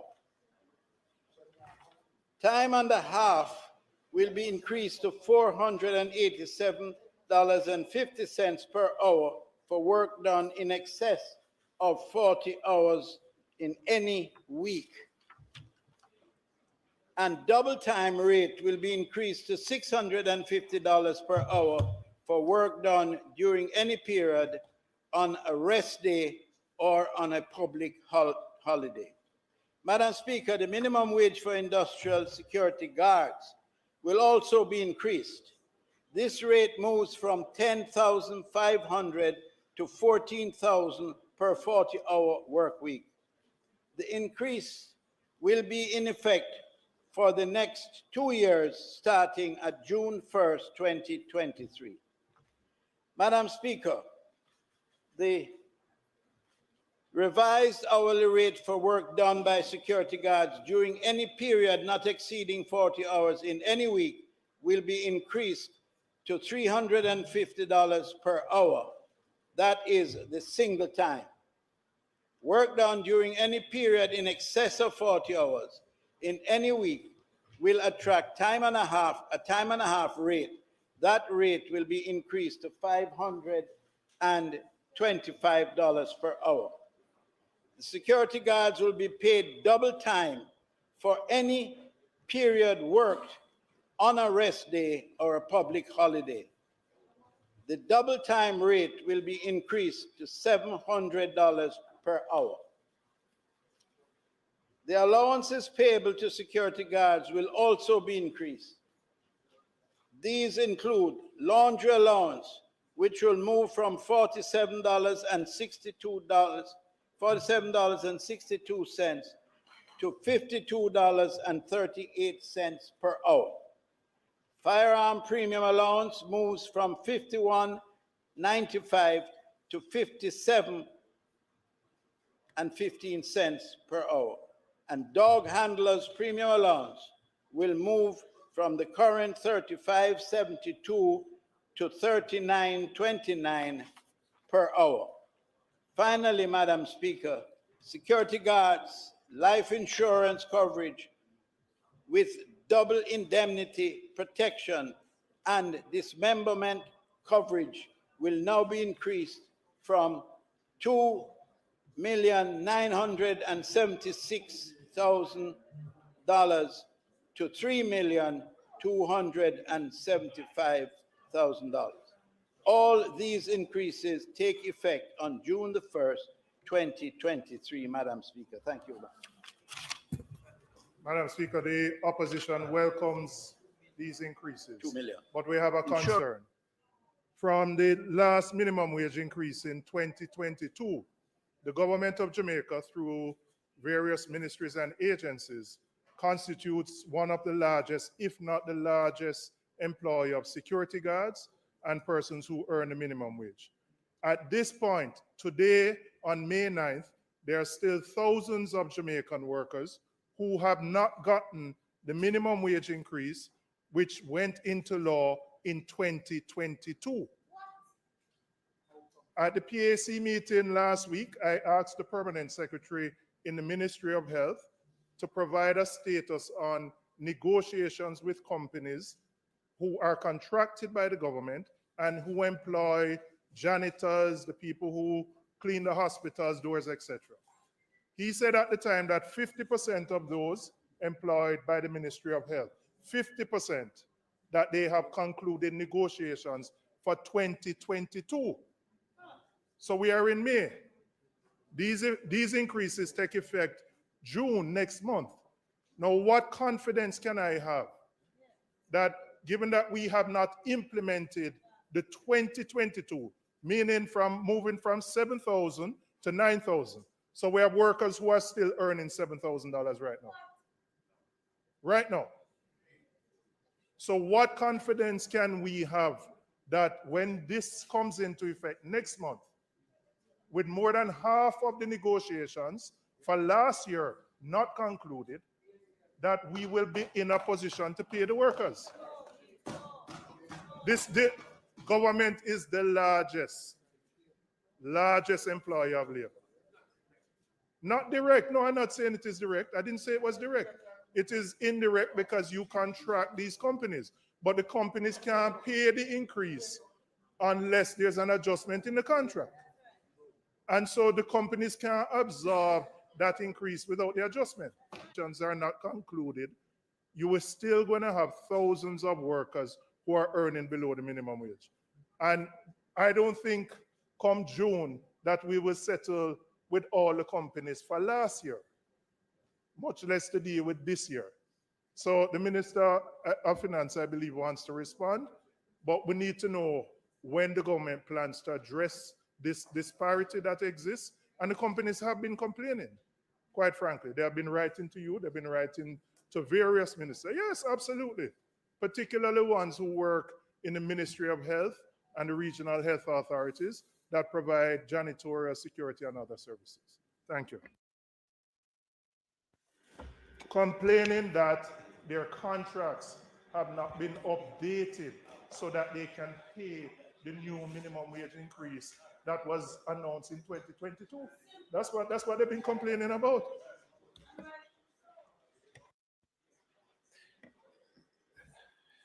Madam Speaker, with your permission and permission of the Minister on the matter that he raised.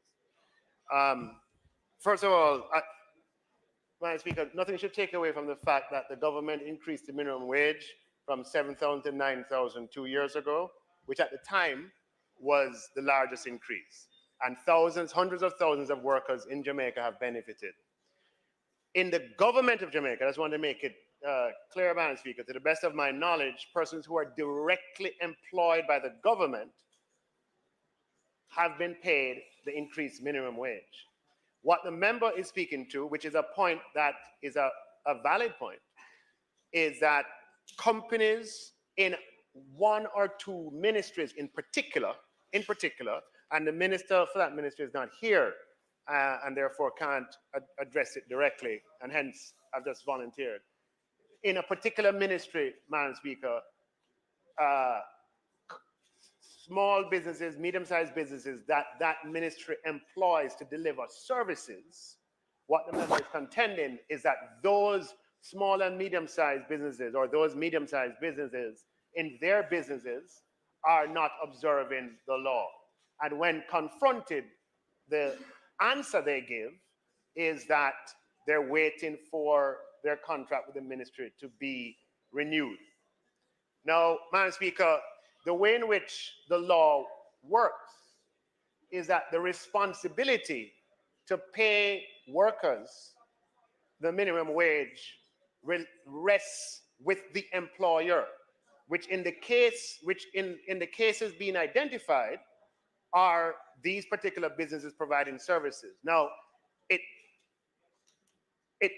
the fact that that particular ministry may need to update their contracts, I think, is something that I've heard the minister say, or the permanent secretary say they are addressing and will be dealt with. But let us be careful about how we shift responsibility, Madam Speaker. There are companies in the private sector who are for-profit companies. Let's be very, just want to be clear that the companies have a responsibility. They're companies to be capitalized. If they can't be capitalized, they don't have access to financing, then, you know, if the law comes down on them and say you're not observing the law and paying the minimum wage, they can't go to court and say their contract. They're a limited liability company. They've gone into business and they have an obligation to observe the law. The government of Jamaica, which is our responsibility, we have fulfilled our responsibility. The minister has, and he can speak to it in terms of raising minimum wage. We've also fulfilled a responsibility in that people who are directly employed to the government have been paid the amounts, and it is the responsibility of companies to make sure they follow the law. But I know that the permanent secretary in the particular ministry has given his undertaking that those renewals will happen. But let me just remind, Madam Speaker, that in the compensation restructuring, which is in my domain, the salaries for weekly paid staff in the previous scale were in the region of $8,000 a week, $9,000 a week and $10,000 a week. Under the compensation restructuring, the salaries for weekly paid staff who are directly employed by the government, I just don't want this to be lost, have been increased, Madam Speaker. The scales are available on the Ministry of Finance website to between $15,000, $17,000 all the way up to $20,000 a week, Madam Speaker. Okay? So there was a time that in terms of direct employment, the government was the largest employer of minimum wage. I want to say that under this government, that is no longer the case. The minimum salaries in the public service are far ahead of the old minimum wage.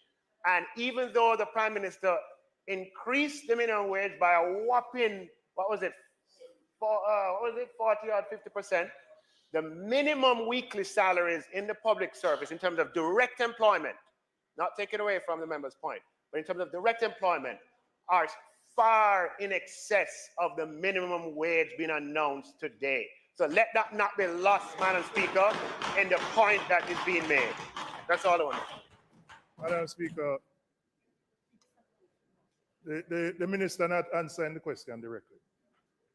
It is not reasonable to believe that these small companies who employ hundreds, sometimes thousands of employees, can absorb that increase on their own, waiting for a year and more for that adjustment in the contract. I can send you letters that they have sent to you, not just yesterday, but from months ago, from the 2022 adjustment. So you can't put the burden now on the company. Well, are you going to lock them up because they are breaching the law when you have not adjusted the contracts and paid them? Is the government going to lock up these companies when you have not adjusted their contracts? You can't say to the company, you must find the cash flow to absorb. It's not one or two people they employ. It's thousands of people they employ. Their wage bill would go up by millions of dollars fortnightly when they're still collecting the same money on the old minimum wage.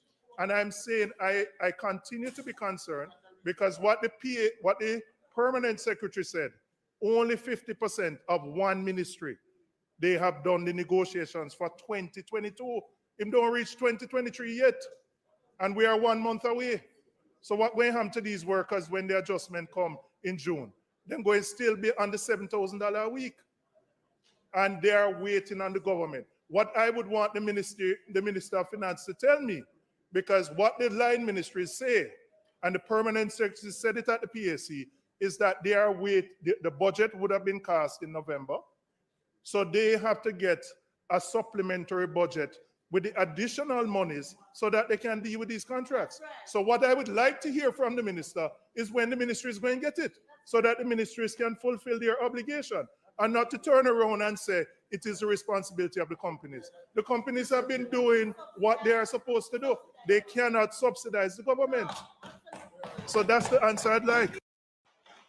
Yeah, so let us be very clear about one thing, Madam Speaker, that on the point that Jamaican workers who are due to get the minimum wage, we are at one, that it is a crying shame if it is indeed the case that the minimum wage was increased from 7,000 to 9,000, and there are persons, no, that would be a crying shame, and we are at one with that.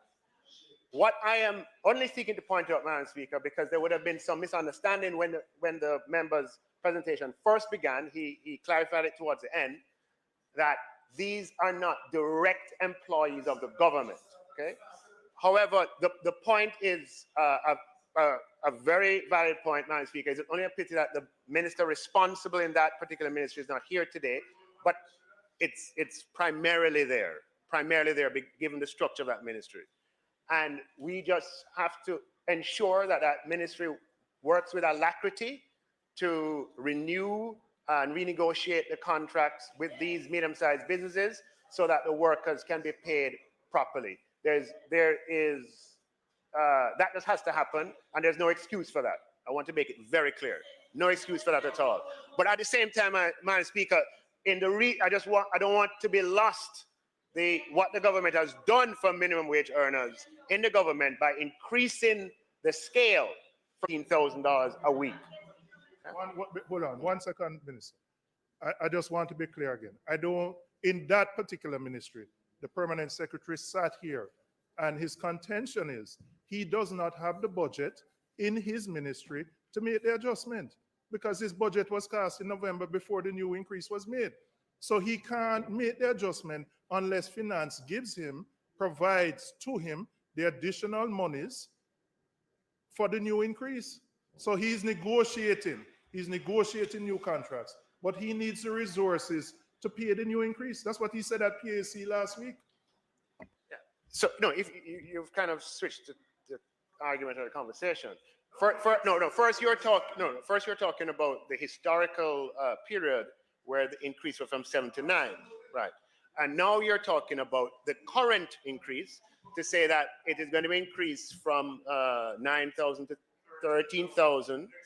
And yeah, so I can say without that the government of Jamaica, consistent with what we have done for directly employed persons in the public service who were earning at levels of $9,000 and $10,000 a week, we have increased those salaries to $17,000 and $18,000 a week for tens of thousands of persons in the civil service.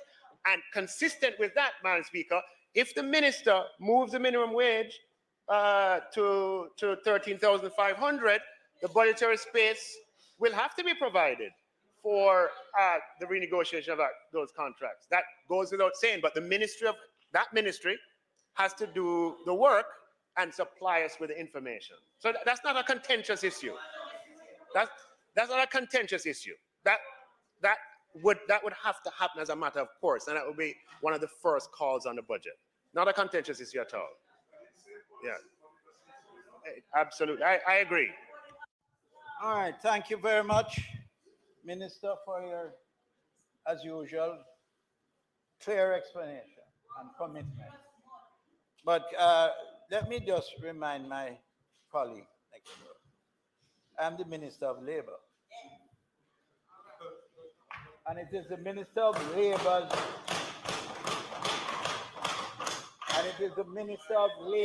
job to ensure that come June the 1st, everyone pays the minimum wage, at least. But I have every confidence in the world in my Minister of Finance, who is going to give you and has given you so far and will continue to deliver what he has promised, that the matter will be clarified as soon as June 1 comes around. Am I right, Minister? Responsible government, strong leadership. Madam Speaker, I thank you very much.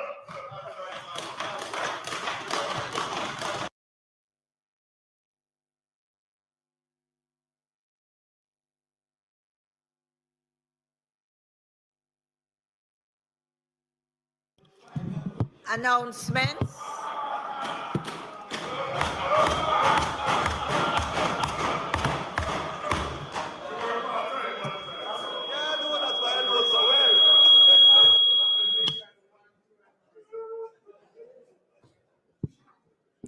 Laid on the table of the House today are the following: annual report on audited financial statements of the Kingston Free Zone Company Limited for the financial year 2019-2020, the National Minimum Wage Amendment Order 2023 and resolution, and the Minimum Wage Industrial Security Guard Amendment Order 2023 and its resolution made under the Minimum Wage Act.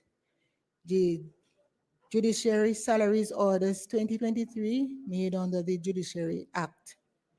The Public Procurement International Finance Corporation Advisory Services National Broadband Network Project Order 2023 and resolution made under the Public Procurement Act. And the report of the Independent Commission of the Judiciary inquiry and recommendations on the adequacy of salaries and benefits for judges for the period 2021-2023, dated April 2023. Bills brought from the Senate. The following is a message from the President of the Senate. To the Honorable House of Representatives, I have the honor to advise the Honorable House of Representatives that on the 5th day of May 2023, a bill entitled An Act to Validate and Confirm as Lawful the purported continuation in office of the members of the Consumer Protection Tribunal and all official acts done by them in good faith and inadvertent as to their not having been in compliance with the provisions of the Consumer Protection Act in the purported exercise of the functions conferred upon them during the period commencing on the 28th day of May 2021 and ending on the 8th day of May 2022, to indemnify the members of the Consumer Protection Tribunal and persons who are liable to be proceeded against on the ground that the acts were unauthorized, illegal, or improper from liability in relation thereto and for connected matters was passed in the Honorable Senate. Signed, Thomas Tavares, Finson, OJCD, KCJP, President of the Senate. Minister of Finance, taking charge. Thank you, Madam Speaker. I signify my willingness to take charge of the bill in the House.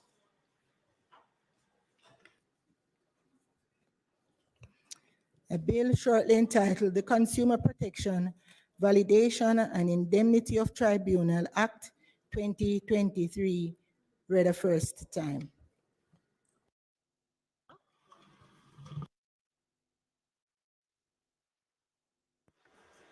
Madam Speaker, I beg to give notice of the second reading of the bill.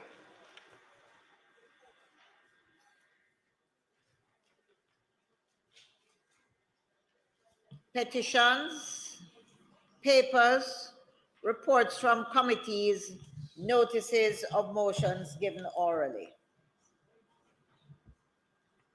Madam Speaker, I beg to give notice at the next meeting of the House. I will move the Public Procurement International Finance Corporation Advisory Services National Broadband Network Order 2023 resolution.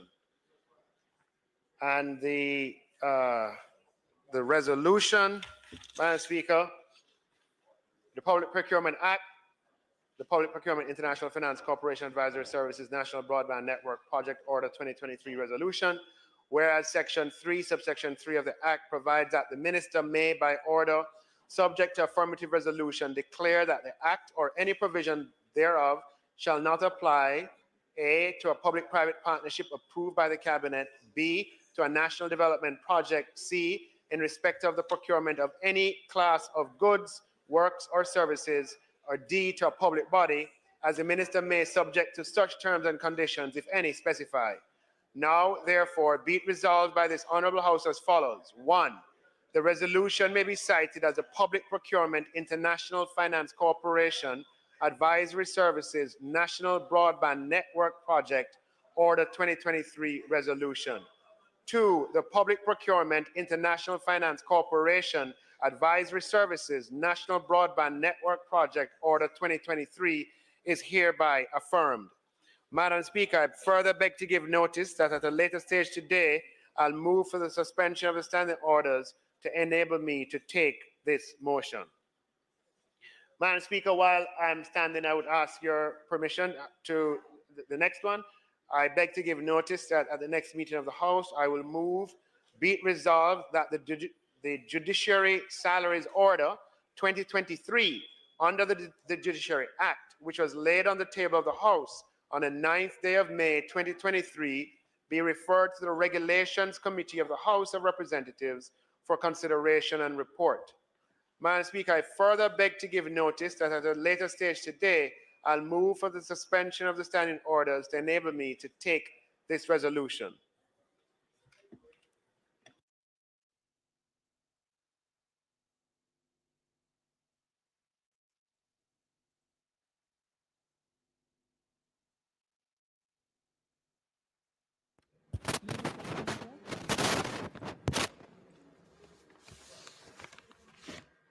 Minimum wage thing. House Leader, anybody taking the minimum wage?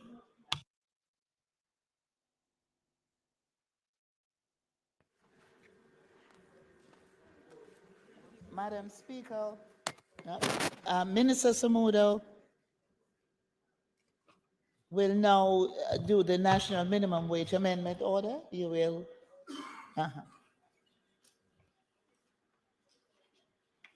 Whereas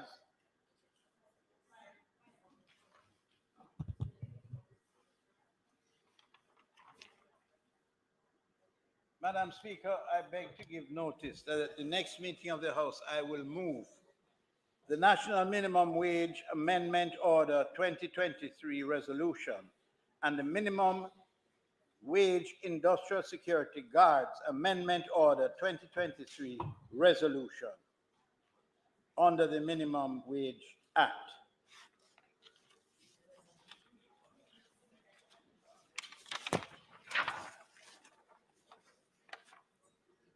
The Minimum Wage Amendment Order 2023 resolution. Whereas, by virtue of Section 3 of the Minimum Wage Act, hereinafter referred to as the Act, the Minister may, by order published in the Gazette, fix minimum rates of wages for any occupation in the island, either generally or in any specific area, place, or district, in any case where the minister is satisfied that the wages being paid to any person employed in any such occupation are unreasonably low, and may, if the minister is satisfied that it is desirable so to do, fix a minimum wage applicable subject to the provisions of this section to occupations generally. And whereas, pursuant to subsection 3 of the section of the minister may, by order, vary or cancel a minimum wage. And whereas, on the 8th day of May 2023, the minister made National Minimum Wage Amendment Order 2023. And whereas subsection 5 of the said section 3 provides that an order made under that section in relation to a national minimum wage shall be subject to affirmative resolution of the House of Representatives. And whereas it is desirable that the National Minimum Wage Amendment Order 2023 be affirmed. Now, therefore, be it resolved by this Honorable House as follows. The resolution may be cited as the National Minimum Wage Amendment Order 2023 resolution. The National Minimum Wage Amendment Order 2023 is hereby affirmed.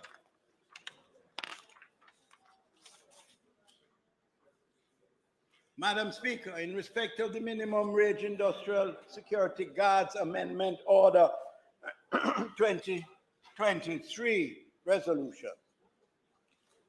Whereas by virtue of Section 3 of the Minimum Wage Act, hereinafter referred to as the Act, the minister may, by order published in the Gazette, fix minimum rates of wage for any occupation in the island, either generally or in any specified area, place, or district, in any case where the minister is satisfied that the wages being paid to any person employed in any such occupation are unreasonably low, and may, if the minister is satisfied that it is desirable so to do, fix a national minimum wage applicable subject to the provisions of this section to occupations generally.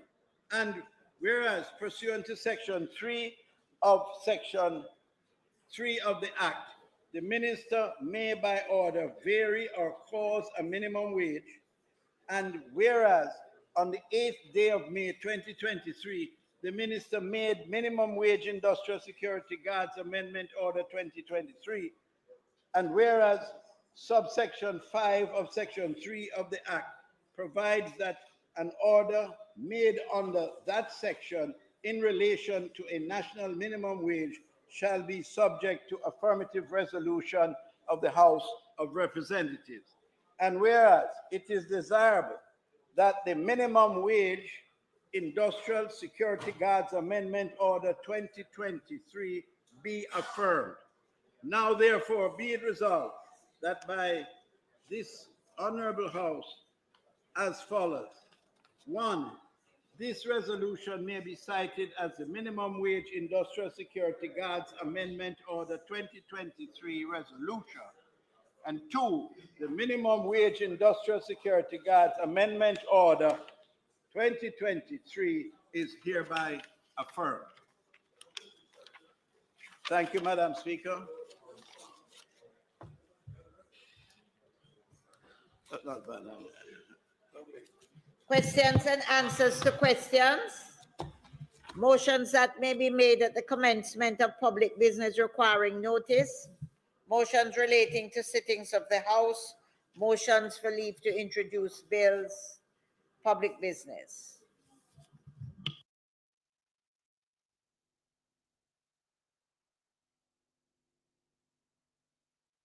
Madam Speaker, with respect to the Public Procurement International Finance Corporation resolution, I now move for the suspension of the standing orders to enable me to take the resolution, notice of which I gave earlier.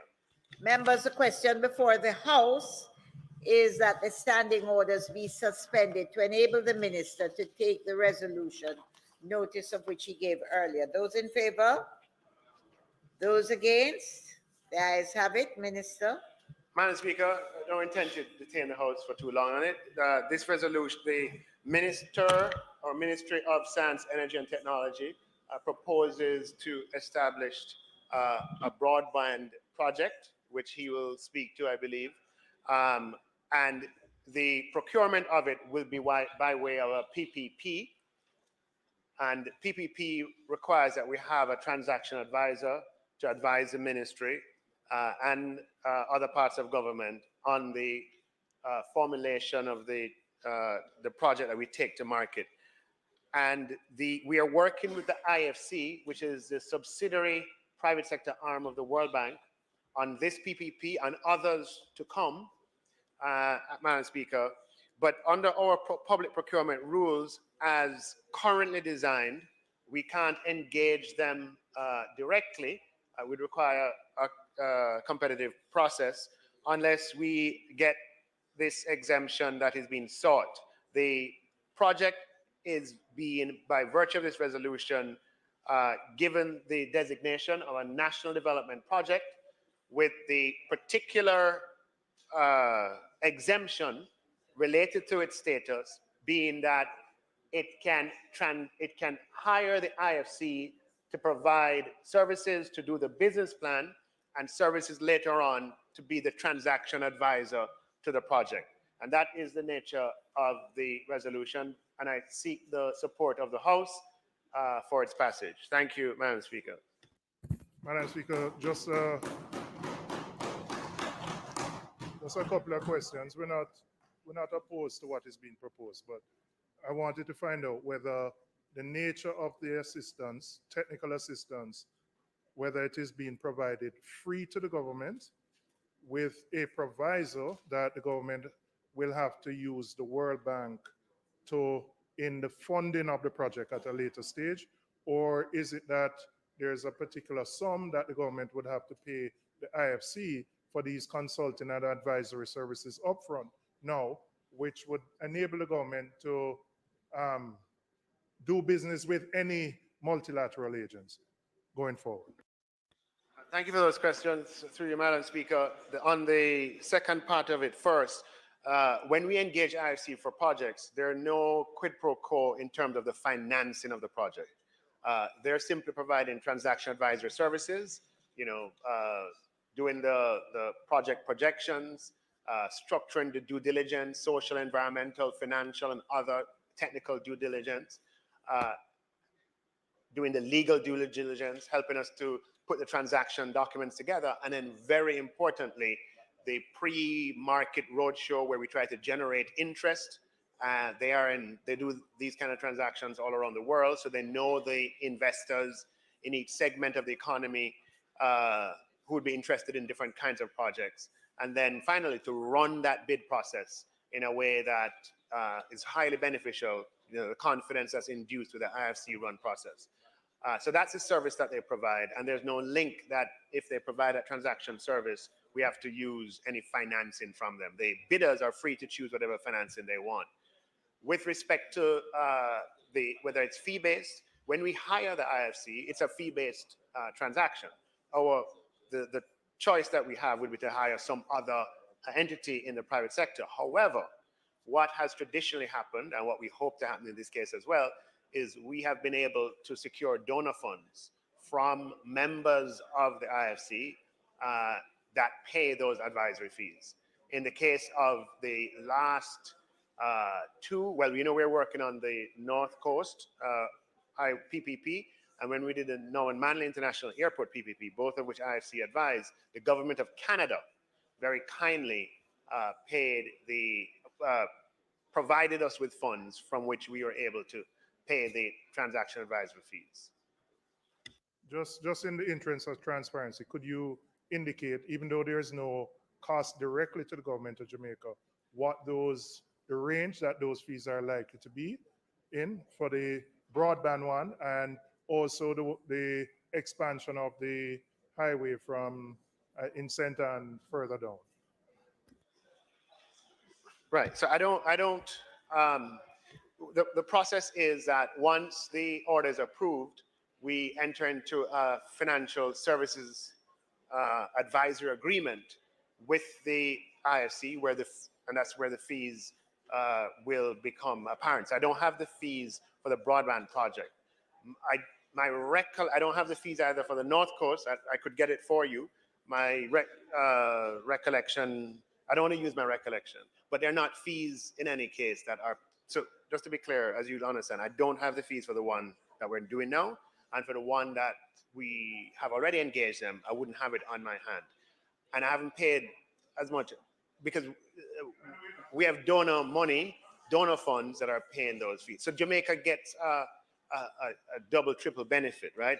If we didn't engage them, we'd have to engage one of the number of private sector advisors. And the fees for these kinds of transactions, just think of the legal due diligence, environmental due diligence, technical due diligence, social due diligence, communications infrastructure, and then putting the transactions together.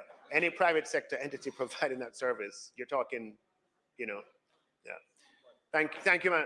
Can I just ask the minister, Oh, you're talking tomorrow? Oh, well, I wanted you to give, all right, so you'll announce the timeline tomorrow. All right, I'll leave you. You need a headline tomorrow. All right.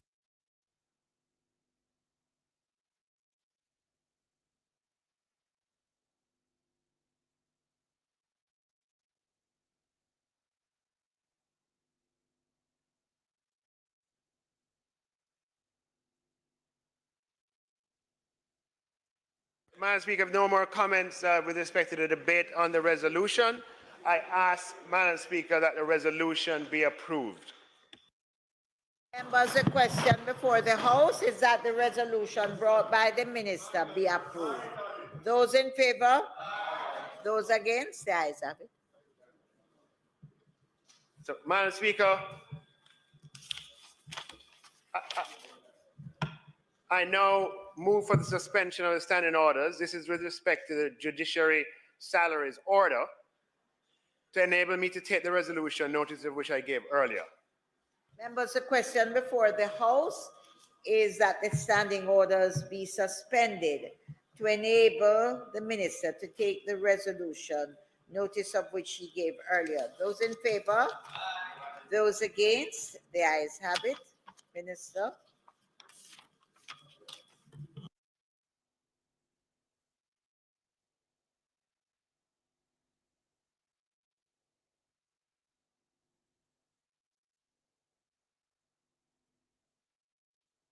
So, Madam Speaker, I rise to speak on the resolution connected with the Judiciary Salaries Order 2023 under the Judiciary Act, which was tabled today.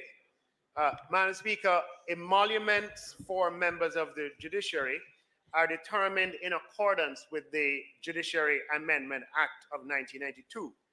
which requires that these salaries are independently reviewed in 3-year cycles. The last review of judicial emoluments was done in 2020 for the period April 1st, 2018 to March 31st, 2021. Madam Speaker, by provisions of the Judiciary Amendment Act 1992, Section 4A, subsection 1, the 10th Independent Commission of the Judiciary was established by the Minister of Justice on April 1st, 2022, for a period of 6 months. By way of a letter dated September 25th, 2022, an extension was given for an additional 6 months to allow the Commission to complete and present its report. The named members of the 2022 Commission, pursuant to the instrument of appointment, were Mr. Leighton McKnight, Chairman, Ms. Minna Israel, Commissioner, and Mrs. Michelle Robinson, Commissioner. The Commissioner was appointed to A, inquire into the adequacy of the salaries and other amounts payable under the Act and the adequacy of judges' benefits generally, and B, make recommendations as the Commission considers appropriate in relation to A above. The proposals of the 10th Independent Commission of the Judiciary have been tabled in this House, along with the submission from the Judiciary itself to the Independent Commission. In arriving at its final position in respect to salaries and other benefits, the commissioners have been mindful of and have attempted to balance the implications of a range of matters, and these include: 1, the new public sector compensation system and its implications for judicial emoluments; B, the proposal from the Judiciary, which is also tabled, in relation to adjustments to compensation levels; 3, the need to preserve judicial independence; 4, the relative demand and supply dynamics in the wider legal profession and implications for pricing legal services, remuneration to lawyers, and the resulting ability of the judiciary to attract talent in the medium and long term. 5, the demand for judges in other jurisdictions in the Caribbean and the pay rate which may induce talent flight. And 6, the limitation that restricts judges from practicing after leaving the bench. Madam Speaker, the Commission has recommended that all allowances with the exception of housing and security, be rolled into basic salary with effect April 1st, 2022, which is the second year in the 3-year period. The recommendations of the Independent Commission relate, I remind the House, the fiscal years 2021-22, 2022-23, and this year, 23-24. The Constitution of Jamaica, Madam Speaker, makes it clear that members of the judiciary are not public servants. However, they're a part of Jamaican society and as such cannot be totally immune from the conditions in the country. In the fiscal year 2021-22, Jamaica was recovering from the historic 10% collapse in economic output due to the COVID-19 pandemic, which also had the impact of compromising revenue flows. This House will recall, Madam Speaker, that as a result of these developments, the government of Jamaica was not in a position to begin the restructuring of public sector compensation in that year as previously planned. And we sought, within a 12-month period, we sought agreement with over 40 unions, and we got their agreement to have a holding position and accept a 4% increase in light of the conditions that the country was facing. Madam Speaker, in light of that restraint that the society, that the wider public society was constrained to accept, Madam Speaker, it would breach the broader social compact of our country, to which we actually owe our fiscal transformation, to have public servants accept this compromise in 21-22 on one hand, and then on the other hand, for that same year, implement transformational increases in the emoluments for members of the judiciary. For that reason, Madam Speaker, we propose that the compensation for the judiciary be increased by 6% in fiscal year 21-22. And that's a departure from the Commission's recommendation, right? We're proposing 6% in 21-22, and we further propose that the independent commission's recommended adjustments for 22-23 and for 2023-24 be adopted as recommended by the commission.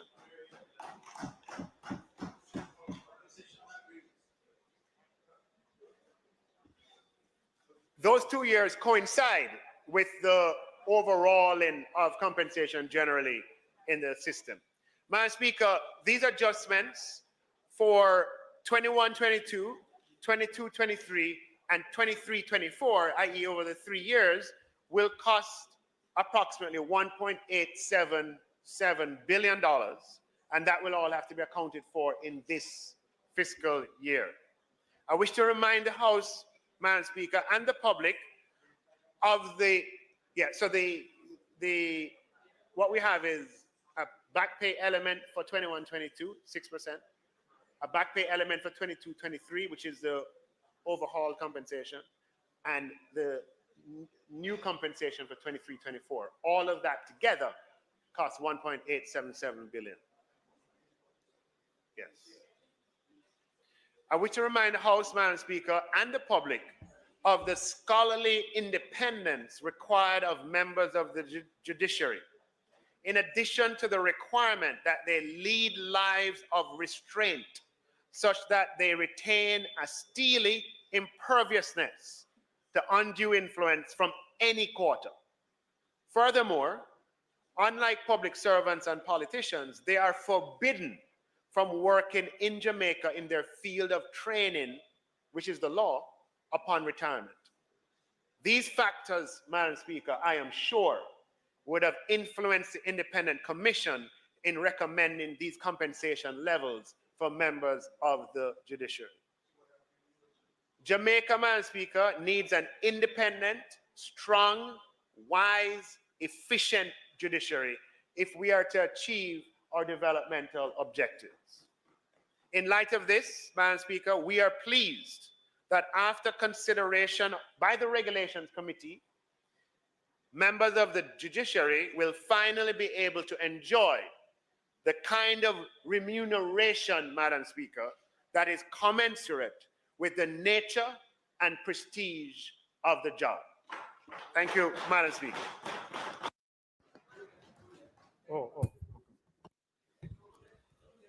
Madam Speaker.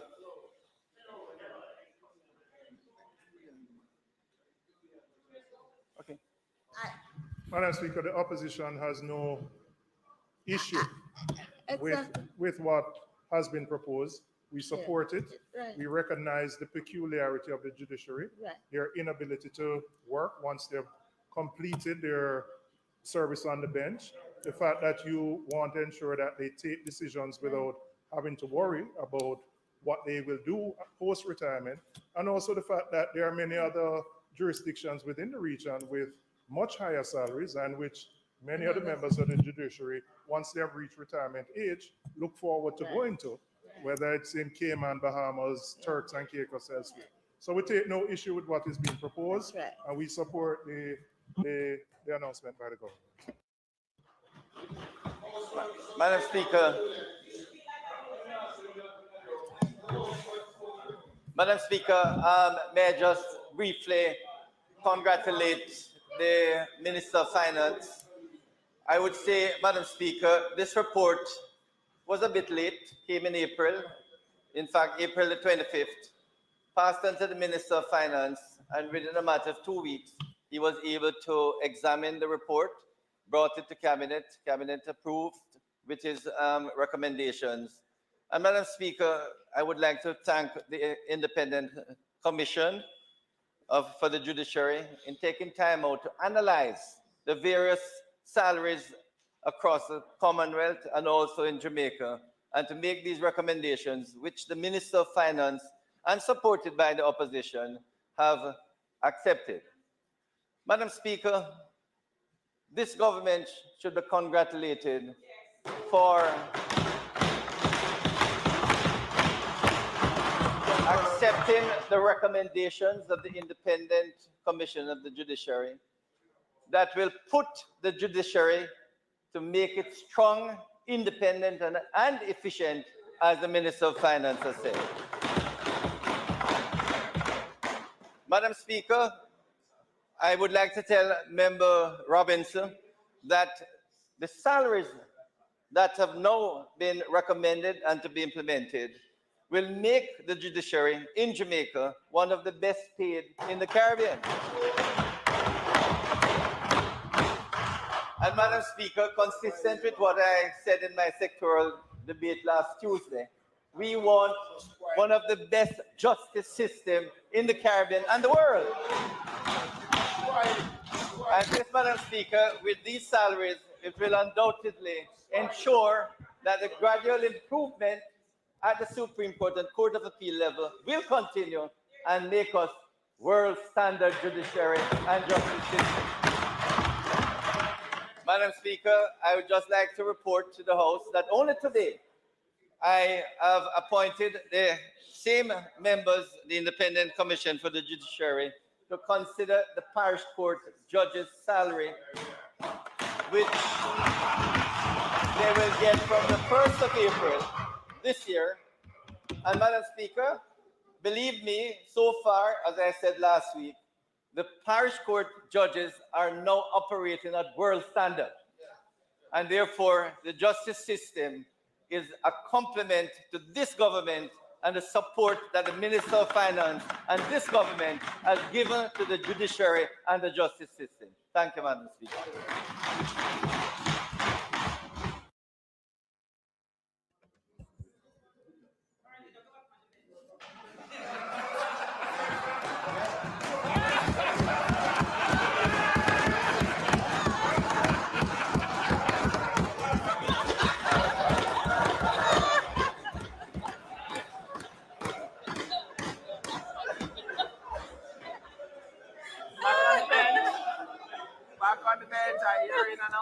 Madam Speaker.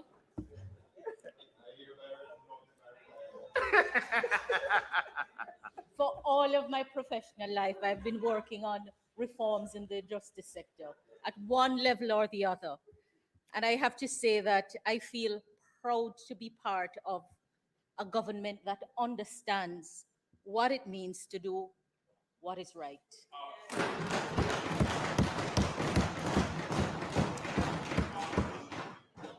We are criticized a lot. Wanting change is not the same thing as taking the steps to bring change.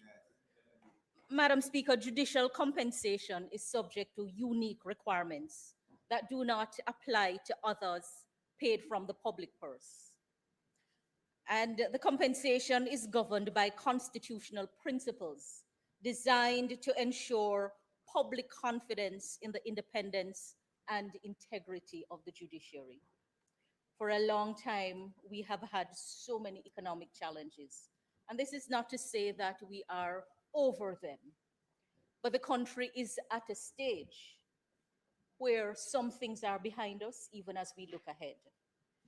And Madam Speaker, the importance of setting the level of judicial compensation at a certain place is to avoid the perception that judges might be susceptible to undue pressure and undue influence. Today is a good day for the country.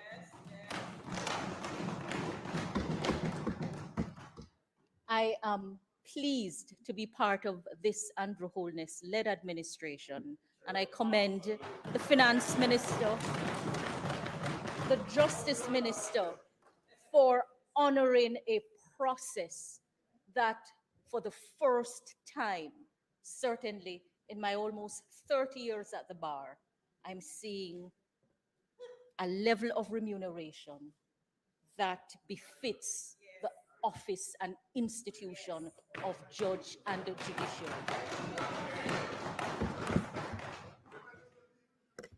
So, Madam Speaker, I think this is setting the stage that all offices are to be put at a level that speaks to their value and their dignity. It is a good day in Jamaica.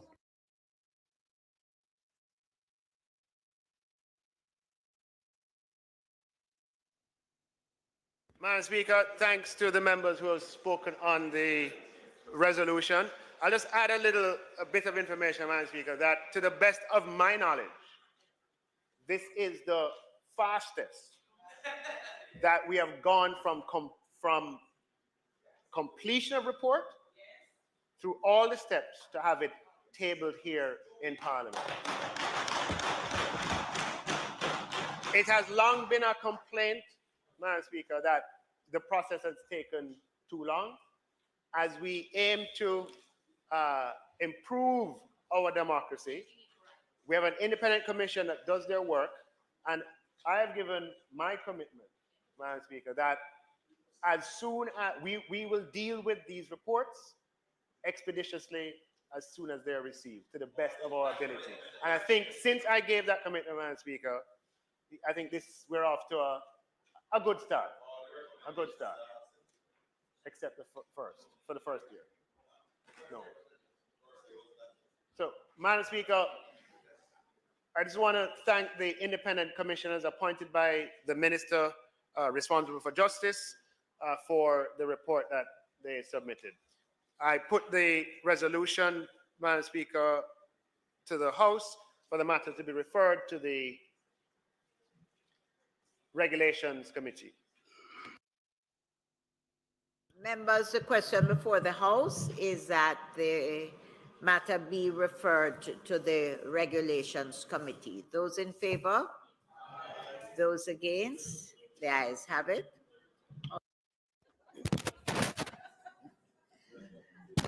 Madam Speaker, I now ask for the recommittal of the item statements by ministers to enable Prime Minister, the Most Honorable Andrew Holness, to make a presentation. Okay. Members, the question of the before the House is that there's a recommittal of the item statements by ministers to allow the Prime Minister to make a statement. Those in favor? Those against? The ayes have it. Prime Minister.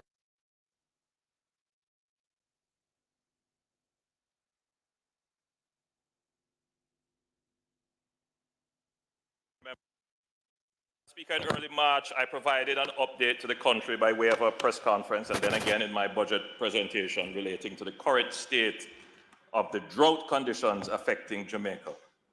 Though Jamaica has experienced some rainfall in recent weeks, it is neither evenly distributed or sufficient to provide a respite for affected communities.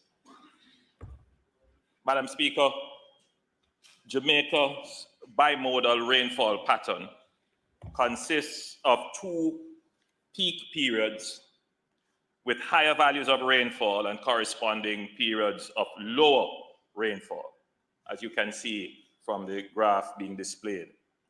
The primary peak occurs in October and the secondary peak in May. So this month, Madam Speaker, should be a month where we are experiencing peak rainfall. The lowest troughs are during the period February to March and the month of July. This is based on long-term reports, but of course, there would be deviations from this pattern over any period, but not significant deviation. As of October 2022, the month in which Jamaica would normally receive its highest rainfall total for the entire year, the island has been receiving less than average rainfall amount. So in our expected highest peak, we were experiencing low rainfall. This continued through to November 2022, December 2022, January 2023, February 2023, with rainfall deficits moving from 21% to 33% to 50% to 68%, and then to 72%. So in other words, of the rainfall we expect to receive, we did not receive 72% of the rainfall we expected to receive. That's a deficit. So the trend was reversed in March 2023, where the deficit was only 5%. But if you look at it from a statistical perspective, even though the deficit is only 5%, that was in your lowest month, so you would really have a lower rainfall anyway. So, Madam Speaker, we are really in a crisis. And well, the question asked by the members is how sustainable this is. The issue, Madam Speaker, is that when we look at the bimodal trend, we are off it. We have deviated significantly for this season. We don't know what other seasons will hold, but certainly within this season, we have deviated significantly. So it is a crisis situation. The graph there projected shows the areas. It's a heat map, an intensity map, which shows the areas where we are affected significantly by low rainfall. April seems to be another month where we will be in deficit, and the data is still being gathered, not confirmed, but it seems to be a month where we will be in deficit. During this 6-month period, that is from November through to March, the number of parishes experiencing conditions of drought steadily increased from 3 in November to 11 in February. And based upon the rainfall that we received in March, only 6 parishes would have been experiencing a meteorological drought. But it's important to note, Madam Speaker, that an analysis of the data comparing rainfall accumulated during the October to February periods of 2022 to 2023 and the climatological normal reveals the startling fact that the current dry period has been cumulatively drier than any similar period in our recorded meteorological history. So we are in an extreme period of dryness relative to our recorded meteorological history.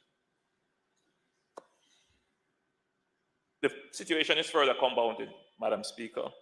The Caribbean Institute of Meteorology and Hydrology has published precipitation outlooks for the Caribbean region for the periods May to July 2023 and August to October 2023. In the projection covering the period May to July 2023, Jamaica was assessed to have a 40% chance of below normal rainfall, with a lower likelihood of receiving normal or above normal amounts. For the ensuing period of August to October 2023, the chance of below normal rainfall slips to 25%, with the likelihood of it being above normal rising to 40%.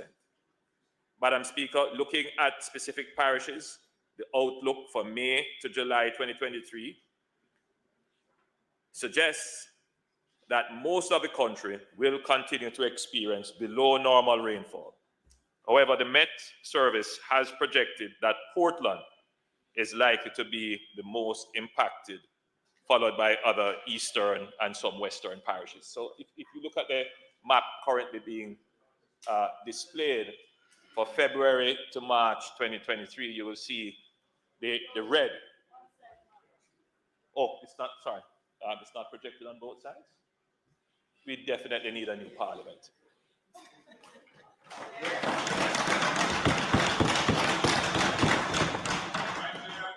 But you can see the intensity map that is being projected shows it is usually the verdant color of prosperity and, growth. Yes, but no, The red indicates the intensity of dryness.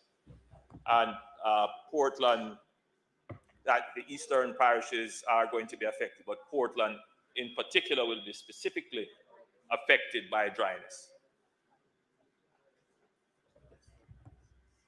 Madam Speaker, we are cognizant of the particular suffering which has faced the people of Portland, which makes the above projections all the more troubling. And I will address some of the measures that we will be putting in place specific to that parish and generally for the parishes affected by drought.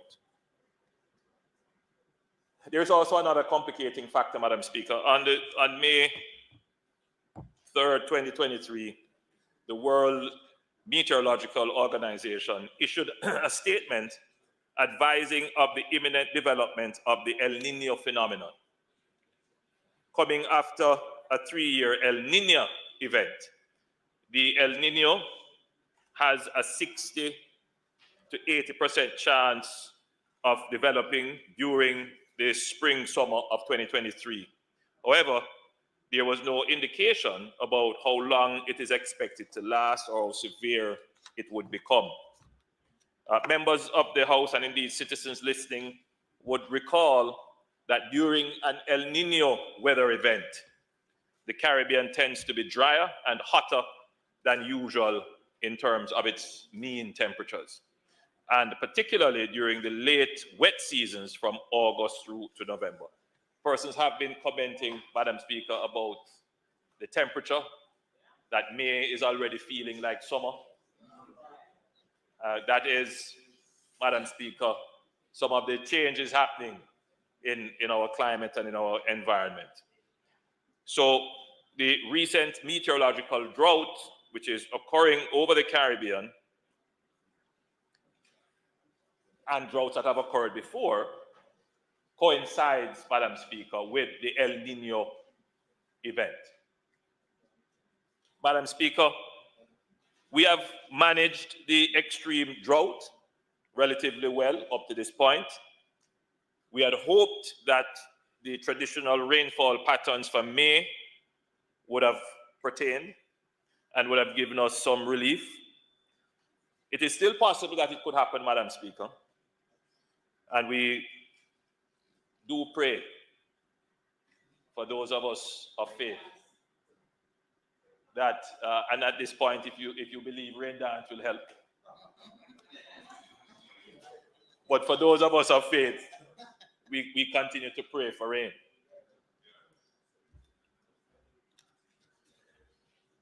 Madam Speaker, allow me to highlight the hydrological impact of the drought.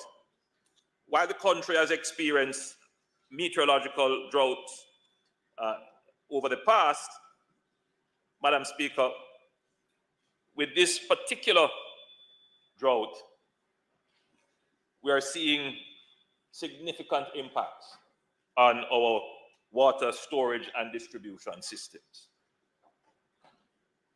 In particular, Madam Speaker, we are seeing effects on some of our rivers, and especially, Madam Speaker, on some of our groundwater facilities. Madam Speaker, the rivers in the east of the country have been noticeably lower in terms of their normal flows. And while all the rivers are rain-fed, these rivers are particularly rain-fed. They are not fed from underground water storage. So, Madam Speaker, when there is no rain, immediately the level in these rivers fall. So we would see fluctuations in the water supply from those rivers. So, Madam Speaker, in the eastern end of the island, the rivers there are not fed from, as I said, underground supplies. They are rain-fed. But the particular rock formations there on which they run, they are those formations, Madam Speaker, are volcanic, so they don't allow for much infiltration. So effectively, when the rain falls, the water runs off. So there is very little storage that is taking place. So you can imagine, Madam Speaker, that when there is no rain, the impact of the water supply systems that depend on those flows, it is immediate, which is what is happening, which explains partially why Portland in particular is having those challenges. Madam Speaker, the central and western rivers, largely, that is the rivers in the central and western end of the island, largely originate from the cockpit country or from its fringes. The limestone characteristics of those areas allows for more infiltration. So these rivers are more groundwater fed. Thus, while they will exhibit some reduced flow, generally their base flow is more consistent. This explains, Madam Speaker, why the eastern end of the island is being affected because of the meteorological drought, but the central and western ends are not so badly affected. But, Madam Speaker, it raises the important point why we need and why we must protect the cockpit country. Yes. That is our reliable store of water. Madam Speaker, we all know that the primary agency charged with the delivery of potable water is the National Water Commission. The National Water Commission surface water sources, which are responsible for more than 70% of the potable water supply in the island, have been impacted by the drought conditions due to the current dry season. Although the NWC has implemented various operating strategies to minimize the negative effects of the reduction in source yields since the start of 2023, some customers served by some of the typically worst affected systems are already experiencing low water pressure or interruptions in their piped water supply. The impacted system in the east are the Hermitage system and the Mona Reservoir in the corporate area, which are currently at 40%. That's the Hermitage Dam, is at 40%. And Mona is at 39.5% of its capacity. In addition, the Seaview water treatment plant is now at 73% of its capacity. And when you put all of this together, this has caused significant disruption in corporate area water supply. But, Madam Speaker, relative to other droughts that we have experienced, these disruptions have not been as dislocated. And primarily, Madam Speaker, this is because of the large investments that we have made in the corporate.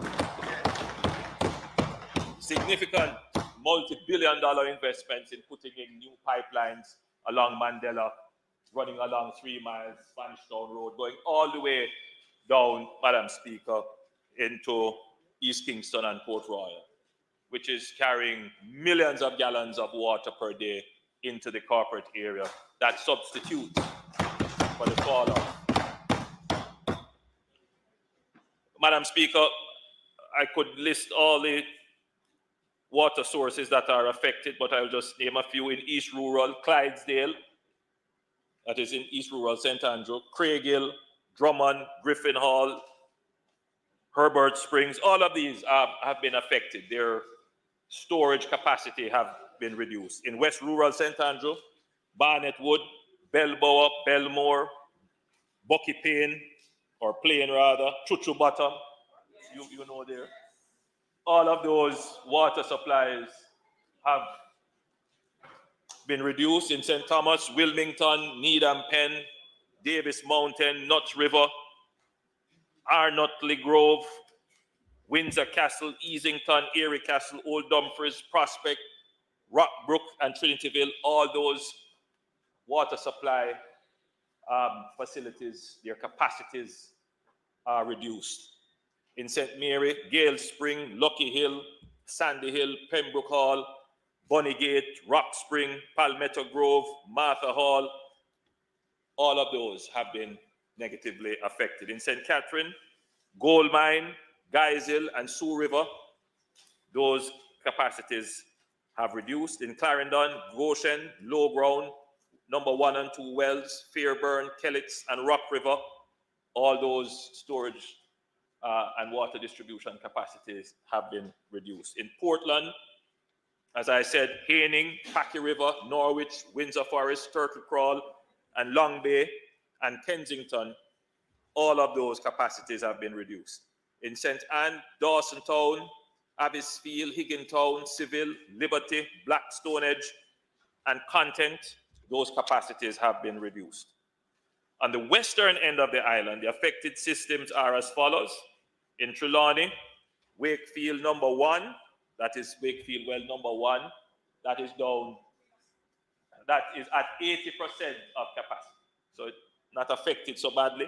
In Troy, 50% of capacity, but Ulster Spring is 20% of capacity, and Wilson Run 20% of capacity. Wakefield number 3 is at 80% of capacity, Wakefield number 4, 65% of capacity, and the Bounty Hall relift stations are on regulation, meaning that they turn them on and off periodically due to low yield.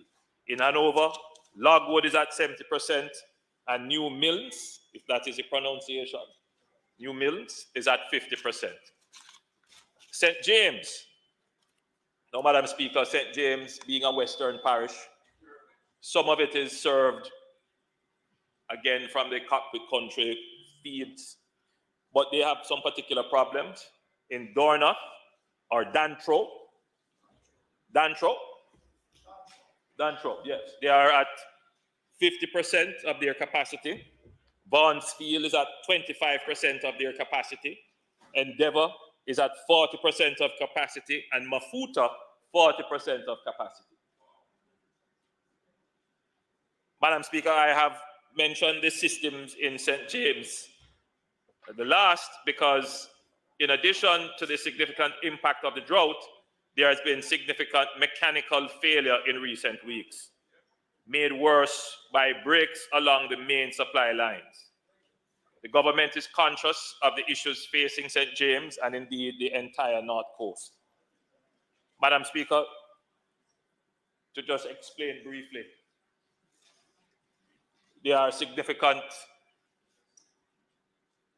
hotel and other kinds of commercial and residential developments taking place on the North Coast, particularly in St. James and along that corridor, Trelawney stretching into Hanover.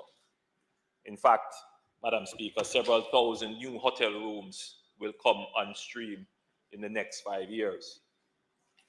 We have to catch up with the provision of water supply, and those investments, Madam Speaker, are already in the pipeline.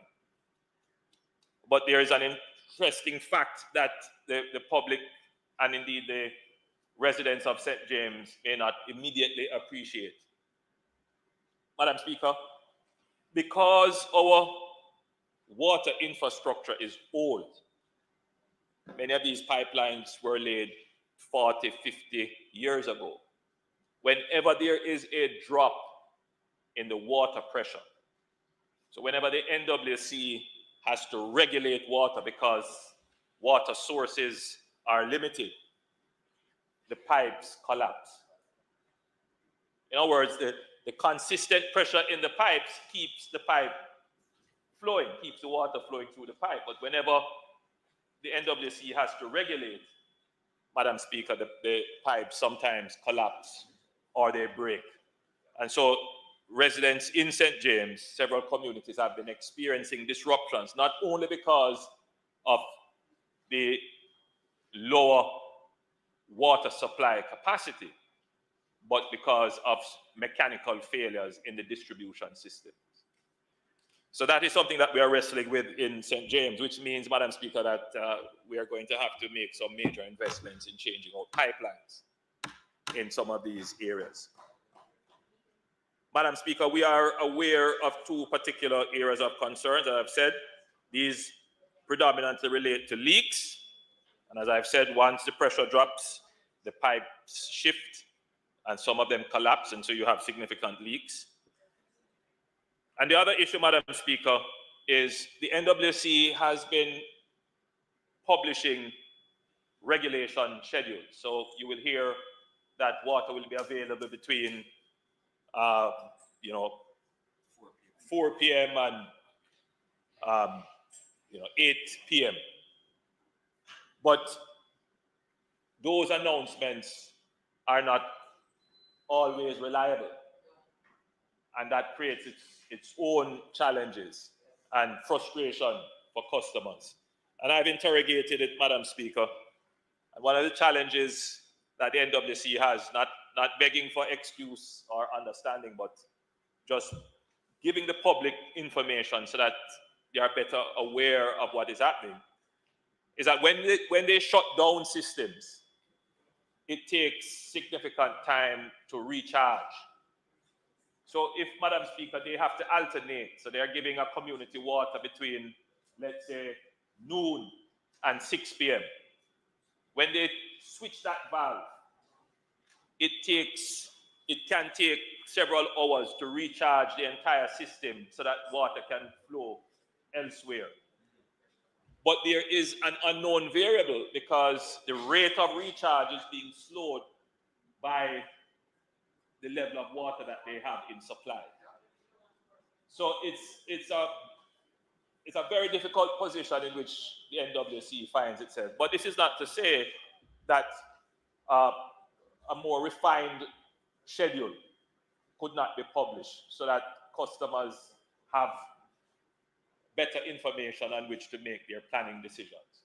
I just thought I'd explain to the public, Madam Speaker, some of the intricacies of trying to manage water distribution within this general context of a meteorological drought, which is affecting water supply.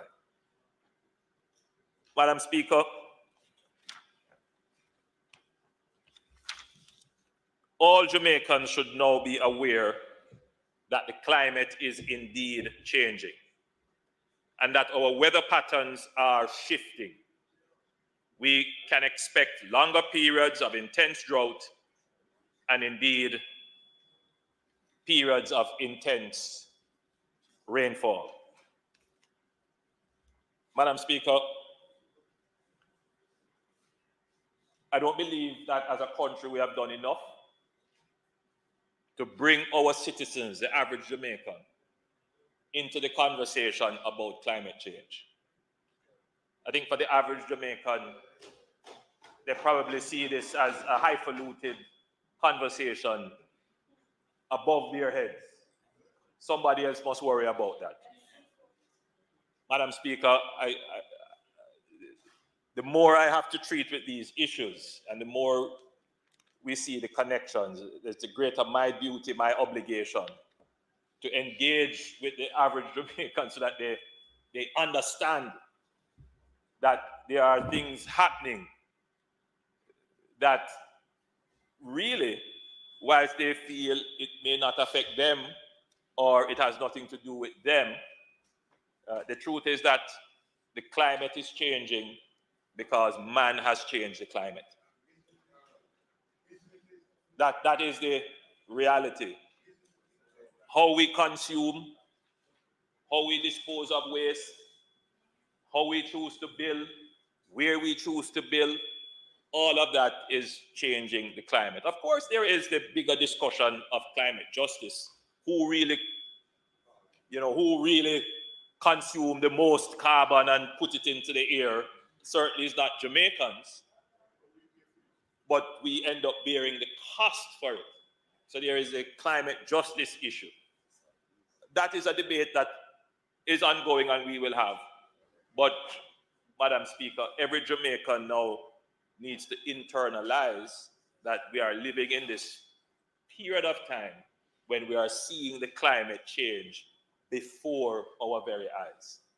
So, Madam Speaker, it is often said that we are the generation who are living now who will see the climate change, but we will probably be the last generation who can do anything about it.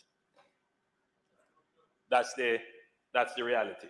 So, Madam Speaker, it is for this reason the Integrated Water Resource Management Council and its Drought Management Committee have been diligently reviewing all sector issues and advising myself and Minister Matthew Samuda.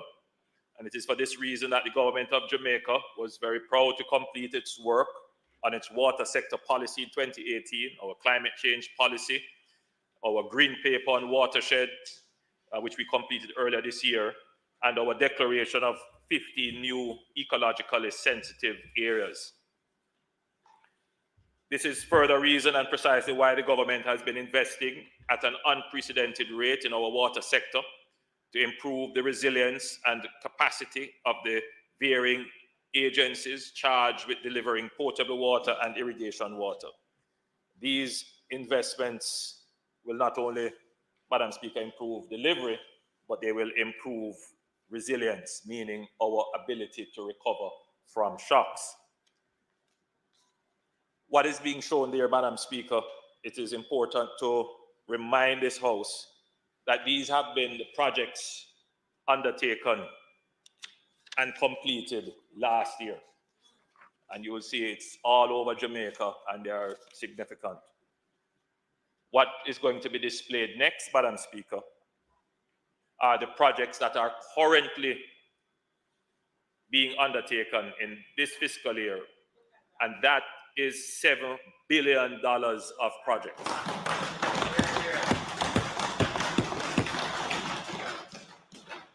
Additionally, Madam Speaker, upon reviewing this water situation and this major departure from our mean data relative to rainfall, the government has decided that in the next budget that we will allocate an additional $1 billion to support the development of small community-based, municipal-based water projects. So, Madam Speaker, this will include the entombments that communities would put up to, create a little embankment of water in a river, to rehabilitate tanks that are in communities that may have fallen into disrepair, to build catchment areas, and to put in small pumping areas. So, Madam Speaker, the work for these small projects will begin now. So the Minister without portfolio and the Minister of Economic Growth and Job Creation with responsibility for water will be making contact with the rural MPs that have these small projects, these small water projects. And I'm saying rural MPs because for those MPs that fall squarely in the utility area, NWC will treat with your water needs. But for those who are not in the utility areas, like the member from, and I'm going to address that. So Madam Speaker, we acknowledge that we are going to be faced with this challenge in an ongoing way. So we're allocating this special amount of money. Though I'm making the announcement, the money will be available next year, but the work to actually get them executed starts now. You have to select the project, you have to do the engineering, you have to do the procurement of the materials. By the time all of that is done, you are in the next budget cycle ready for implementation. And of course, even though these are small projects, many of them would still have to go through the public investment assessment process. So we have to start now to get them done. The public is not going to understand when I say to them that a small water project has to go through a public investment test to see whether or not it is the right spend of the public capital budget. But it is what we have committed to in good fiscal management, which has yielded significant benefit and results for the country. What we have to do is to work in advance of the bureaucracy. In other words, the challenge we face is that we see the emergency, we want to get it done quickly, not realizing that there are steps that we must take. So what this administration has to do is take the steps from now to meet the problem. Madam Speaker, the problem is an emergency, but we see that this problem is going to be with us for a long time. And it is not a problem that we're going to solve with the snap of a finger. So we have to put in place the measures, which may be long-term, to solve those emergency problems. So that's one thing I wanted to give some hope to the people of Jamaica and to the members of parliament who are not able to respond with definitive answers as to what we're going to do to deal with these challenges, to give the assurance to the people that the government is seized of this matter, seized of the importance. We hear the complaints, we understand what is happening, and we are putting in place the measures to address it. So,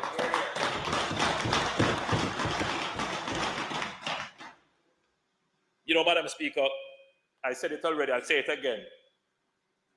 So we're going through this, statistically, the worst drought. Statistically.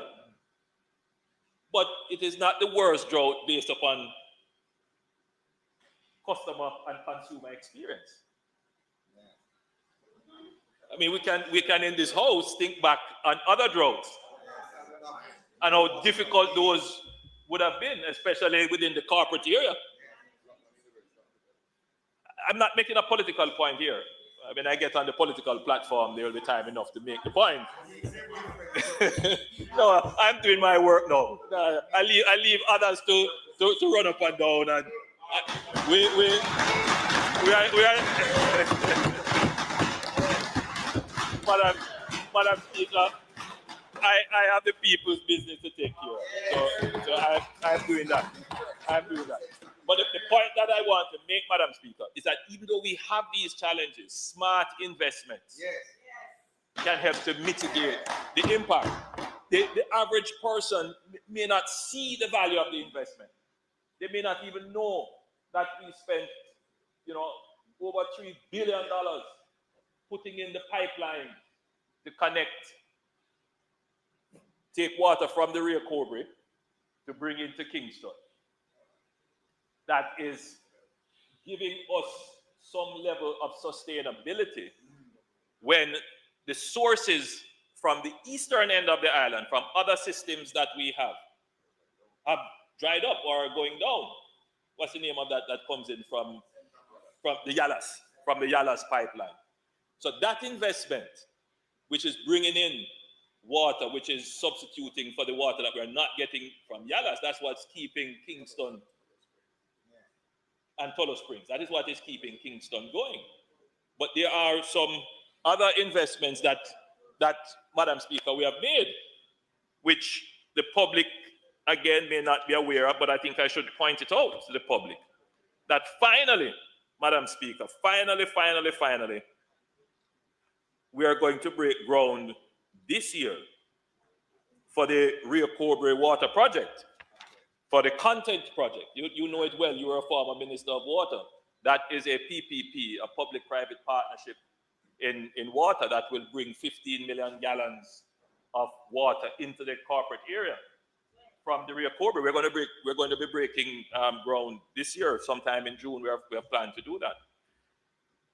And that, Madam Speaker, was proposed from 2009. From 2009, this administration has gotten it done.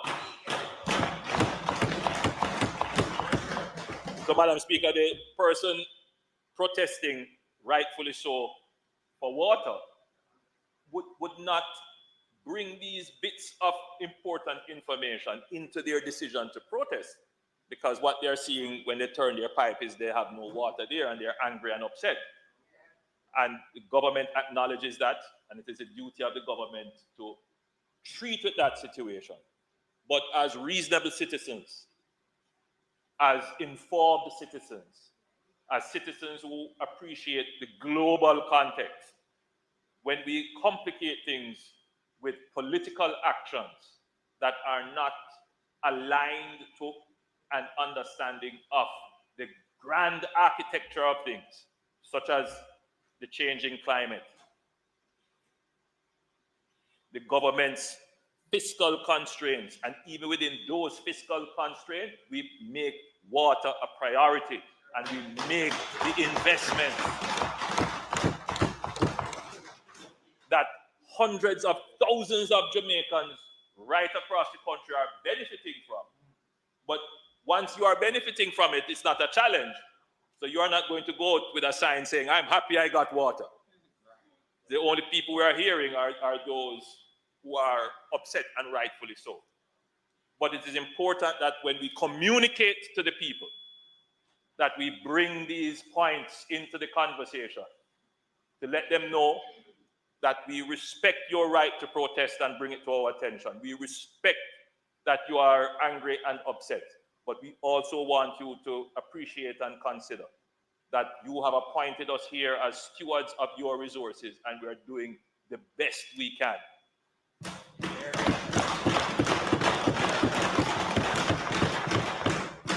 So, Madam Speaker, for the people in Portland who are upset, I wish to say to them that maybe 5 years ago, Portland would have been getting the highest level of rainfall in the country.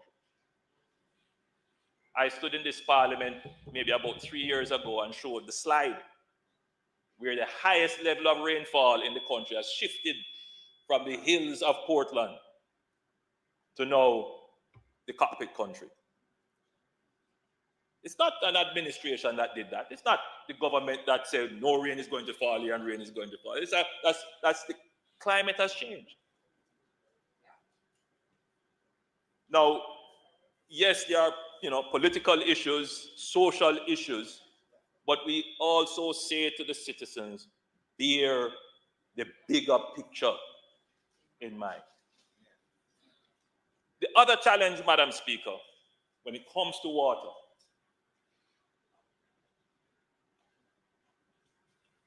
the issue is how we settle land. So most of our water is on the northwestern end of the island, but historically, our settlement is on the southeastern end of the island. So that means if people choose to live in Kingston and St. Andrew, St. Catherine, and the water is in St. James, Trelawney, Hanover, then investments have to be made in moving the water. But here's a complication, Madam Speaker. So we have been making investments. The member from St. Catherine, North Central, in a sort of a remark said, we're taking water from her parish and bringing it into Kingston. This is the point I'm making. The water is one place, but the majority of people live in another place. We have to move the water. But I want to add a complication to it, member. What happens when we build a dam, a reservoir, or we put in a pumping station to move water from where we thought we had traditional rainfall and traditional flows, and then all of a sudden, the pattern changes, which is what we are experiencing now. I went through the laborious task of listing all the water supplies. They were placed here because the historical trend was that this is where rain fell, this is where the wells would be, this is where the water supply is. But the weather pattern has changed. So it means, Madam Speaker, that it is not just an investment in infrastructure that is needed. We're going to have to build smart infrastructure. And what does this smart infrastructure mean? It means the infrastructure has to be connected. That if water supply is low here, we can move it from somewhere else. We have to connect up our water supply. And that is what we are trying to do now, Madam Speaker, in building out the NWC's infrastructure, putting in smart meters, putting in smart valves, making connections, Madam Speaker, the people of East and West St. Thomas and Portland are very upset now about the condition of their roads. Madam Speaker, this government could have simply made a decision to just pave the roads, and we would have been done a year ago. Would have been finished, and you would have a nice, smooth road to drive on very quickly. We took a decision that we are not going to build a road, especially these significant roads, without putting in water, a utility corridor, sewage where necessary,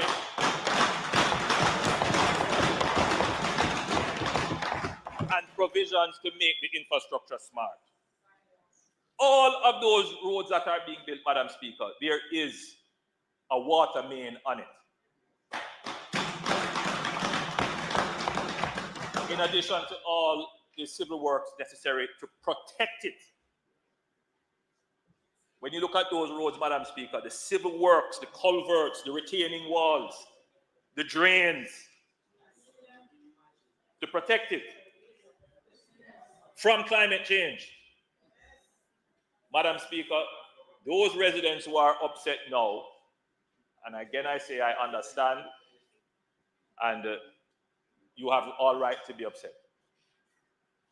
But 2, 3, 4 years from now, you're going to be reaping the dividends of a wise decision